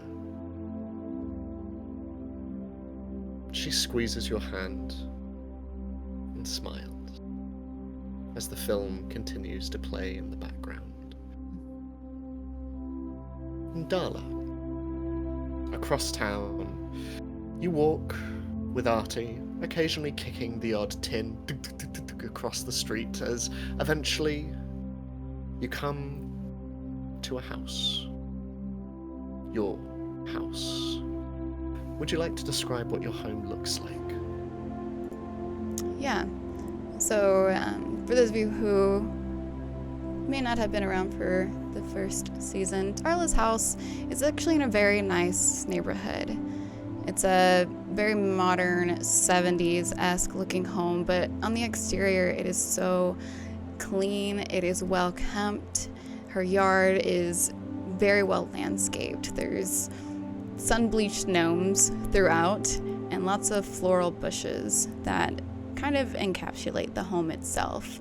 Large oaken tree just right in the middle of the yard that is pretty deep. She's got quite a deep driveway that'll take you a moment to get to her front door. You can't see inside of her home at all, but it looks very welcoming and warming to the outside. Artie just stops and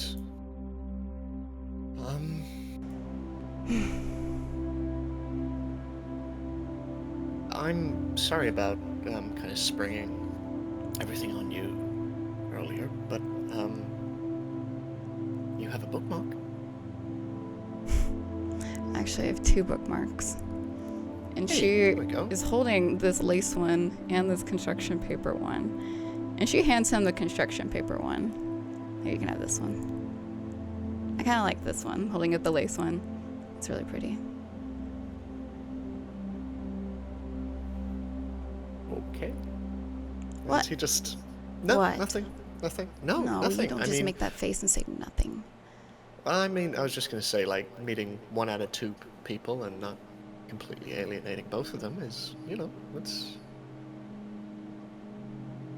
Yeah, well, I was clear with her. So. It's also clear with Nico.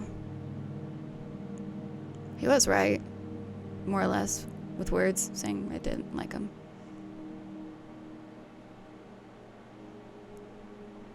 Well, I think he's cool, so, Which is why I won't bully him.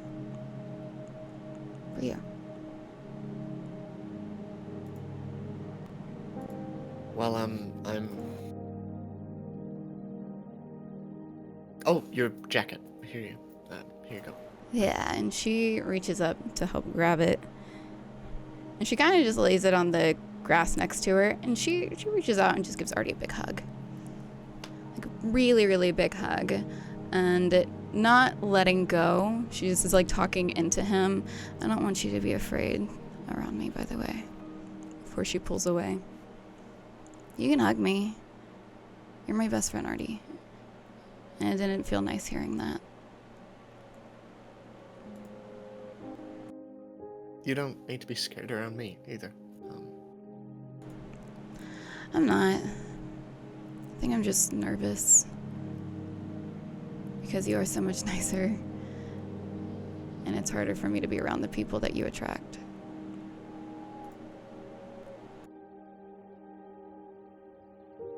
Oh, I think it's easier for people to see what I see than you think it is. It's easy for people to see that, What? I think. No, it's fine. Did you hit your head? Yeah, no, I did. I'll see you You tomorrow. did? And she's like No, looking no, up no, at no, no, no, you. no, no. No. I'm okay. I'm just, no. I'll see you soon. Well, I'll see you tomorrow. Oh. Yeah. Yeah. Okay. Good night. Good night, weirdo. She kind of playfully pushes him.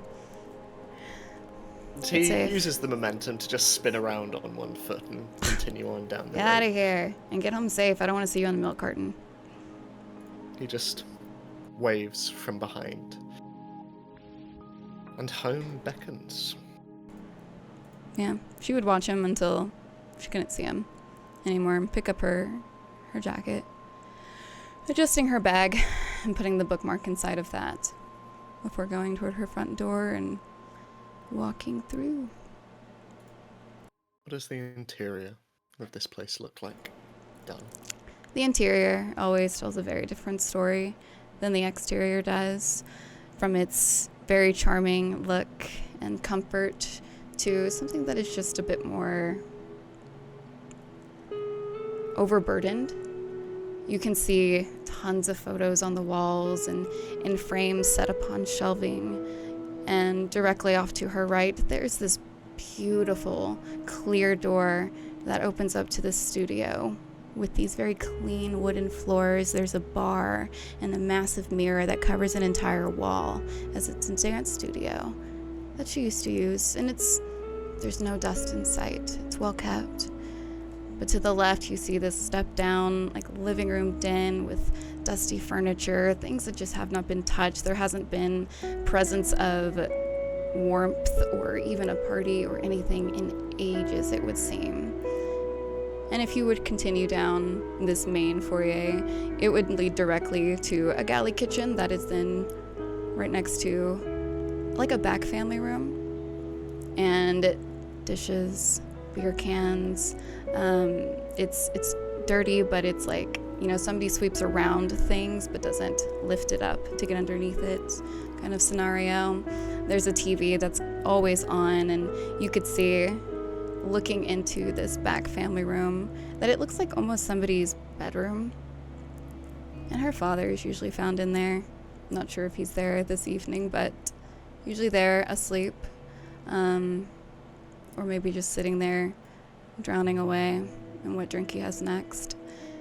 But aside from that, there is a hallway before you even would get to that if if you lead down it, you could see this laundry room, double door that you could open in the hallway, and across from that is a locked bedroom that we would have discovered last season was her parents' bedroom. And then continuing further down this hallway, there are these doors that go right across from each other. One on the right that's locked, and one on the left that if you were to open it, you would see Darla's room. Definitely messy, but it's got a plethora of colors. It's got like oranges and blacks and browns and geometric 70s shapes and a little shag rug, a day bed that is kind of shoved into a corner, and a nook that it doesn't quite fit, but it has pillows that are a little strewn about, a bed that is very much unmade with a large duvet, and on these two catty-cornered walls, her room faces the front yard, so you could see the front yard from one of her windows and then the side yard from another. And then on that note, across from one of the windows that face the front yard is a door, and you would open it and you could see that it's a bathroom. And there's another door on the other side connecting. It's a Jack and Jill, but that door is not opened. And as you enter, and you see the state of the living room and the cans and the beer bottles that roll across as you nudge into them, you see that the only light in the room is similar to Amelia's, but rather less tranquil. The TV. And opposite, face down on the sofa,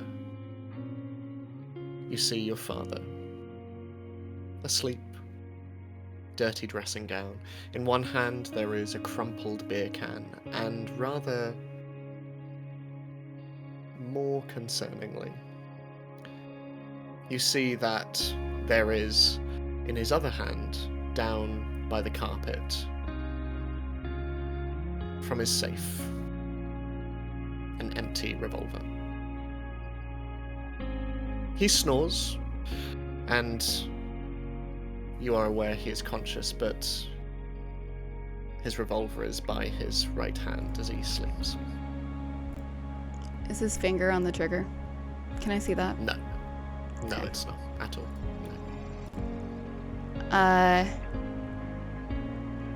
Usually she's much more quiet around her dad, just because she doesn't care to have a conversation. But she would throw her jacket like on the ground and rush over there and just grab that revolver from his hand, not caring if it disturbs him or not, but just like turning it away and just looking at him. What are you doing? There was a word said. And he just rolls over and sort of just turns his back to you. Can I see where the bullets are, or the shells, or You did can he see have it from empty? I can't tell. From a brief glance around, you can see that kind of dotted around. You see there was probably a fairly haphazard attempt to load, but there are sort of cartridges just around. Okay. She would put this revolver like in the belt of her short or in her jeans, and rush around and like just kind of scooting things off the table, picking things up off the ground, going underneath the sink in the kitchen and grabbing a trash bag and just dumping it all in there before quickly tying it and double knotting it together to take this to her bedroom and just hide it. And as you do, you are accompanied by the sound of EFN, Eden Falls News, on the TV, as you hear the familiar voice of news anchor Jackie Dorado, that the prodigal son has returned to Eden Falls when earlier today there were reports of the incarcerated Robert Logan's son, John, seen entering the country club formerly owned by his father. But perhaps more surprising to onlookers was the appearance of his aunt and new guardian, Delilah Logan, not seen in town for 5 years, and what has prompted this return and what it might mean for the now floundering Logan Industries is as yet unclear. In other news, and she continues on to unrelated stories about various stocks rising and dropping, but this continues as you move through collecting everything in your black bin bag. She probably would have stopped for a second to kind of look and listen to this. I'm just taking note. Haven't heard of John in forever. As she,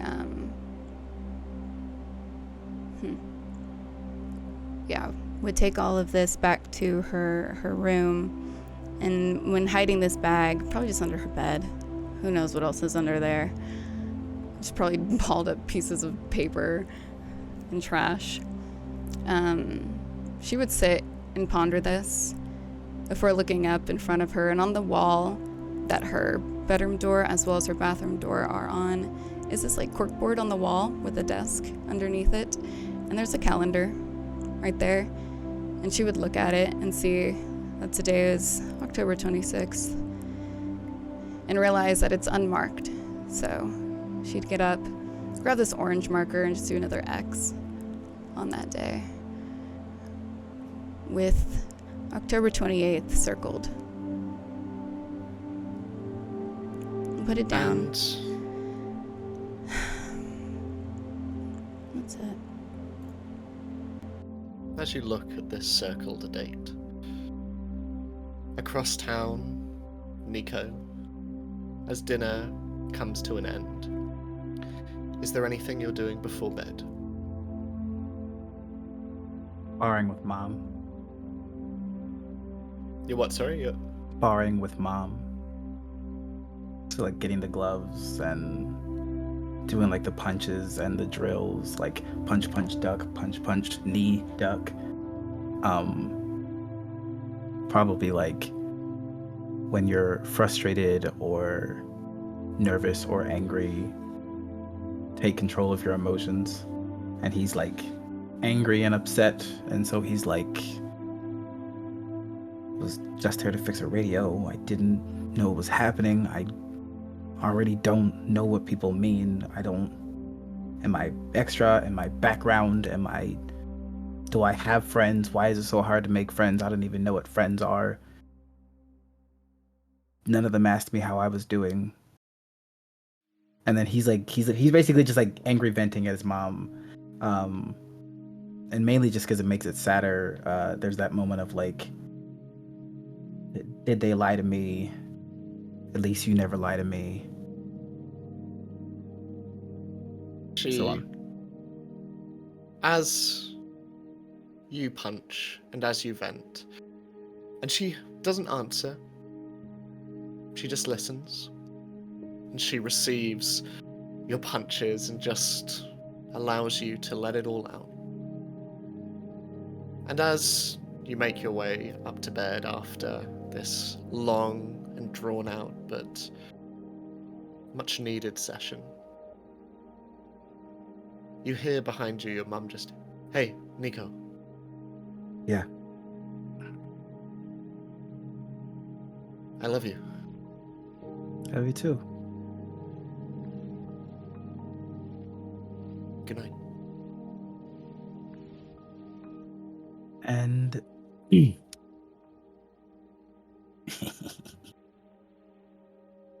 because what day of the week is it? it would be a Sam. You were keeping track of the calendar. Yeah, Me. so I assume by the time we went to bed, it was already midnight. That's why she marked the next day. Yeah. So this would be... oh my gosh, what are the days? Wait, so this is Wednesday, Tuesday, Wednesday? I don't know, math. When's Halloween? You have it on a Monday? So Halloween is on Monday, so 31st. Or did we 30th, start on a Monday? 29th. You're the GM, I don't know, make it up. What day is it? 26th. So it would be a Tuesday today. It would be a Tuesday. And then how far was the distance to get here, like walking? From Eden Forest? Yeah.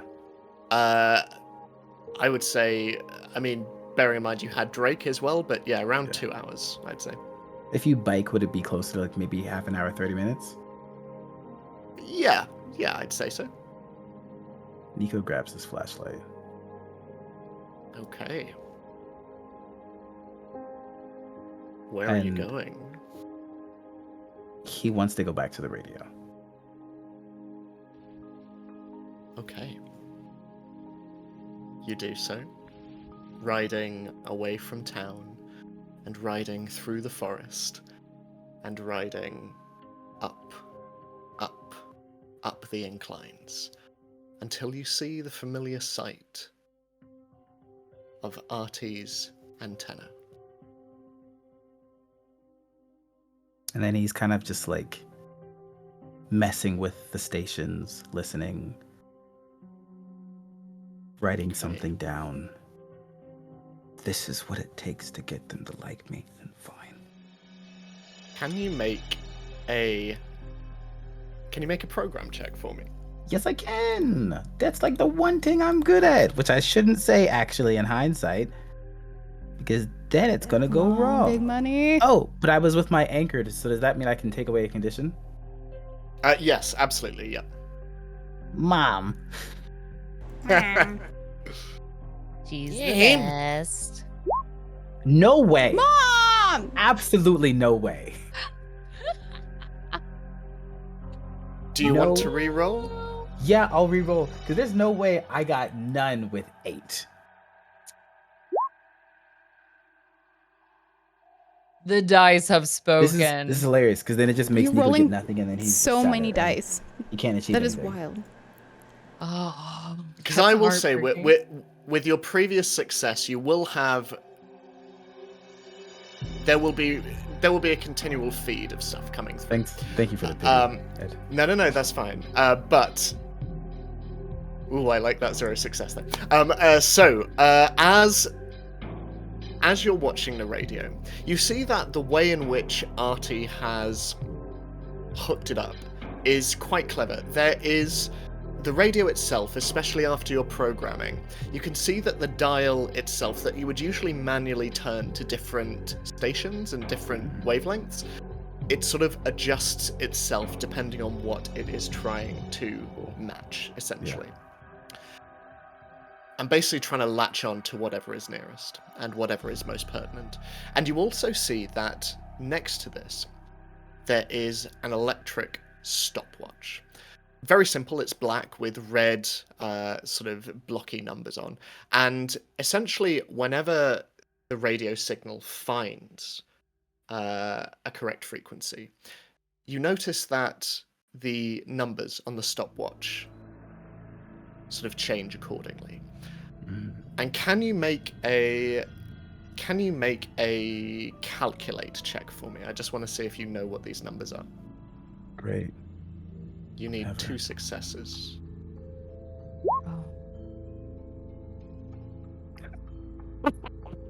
What is happening? You know what? And I'll re-roll.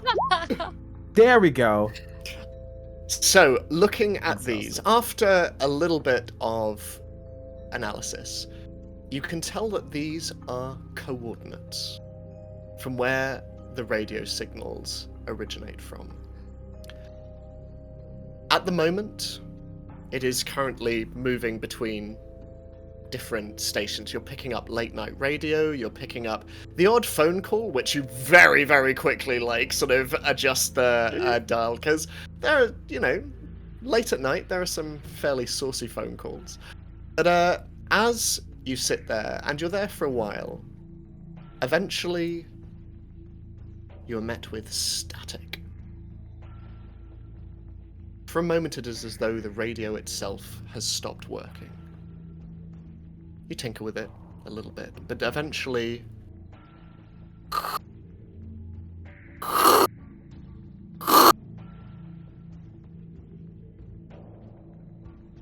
Nico Markov. I know you're listening. Don't.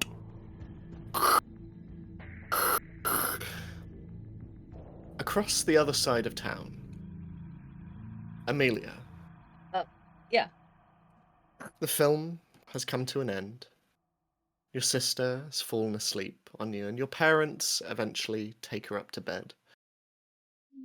And before you go to bed, as you often do, as you're often tasked with doing at least one night a week, you take up the trash bags from the various bins around the house and tie them off. Mm-hmm. There is a small shack just round the corner where you deposit them for collection. And as you step out the back porch, mist hangs over the street. It's a short distance until the shed. Can you make a comprehend check for me, please? Oh, yeah.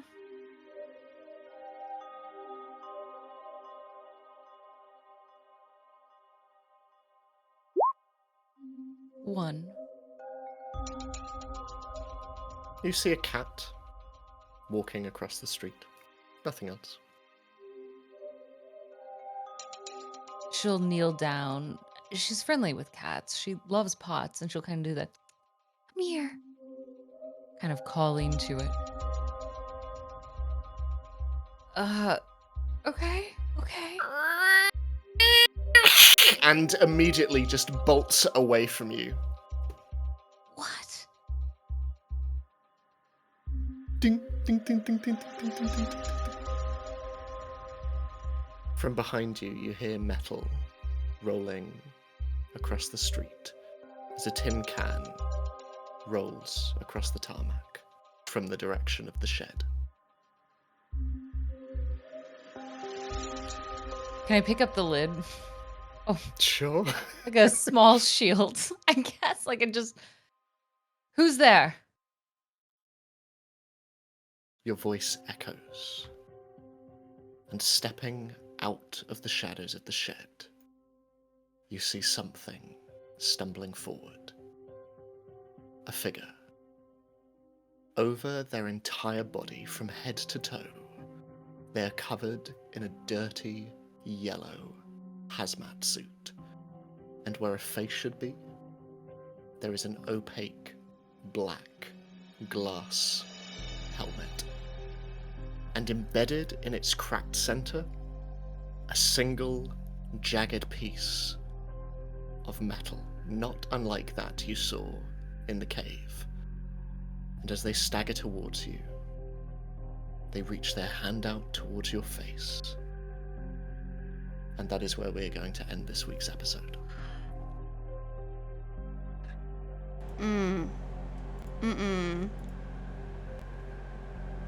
Nah.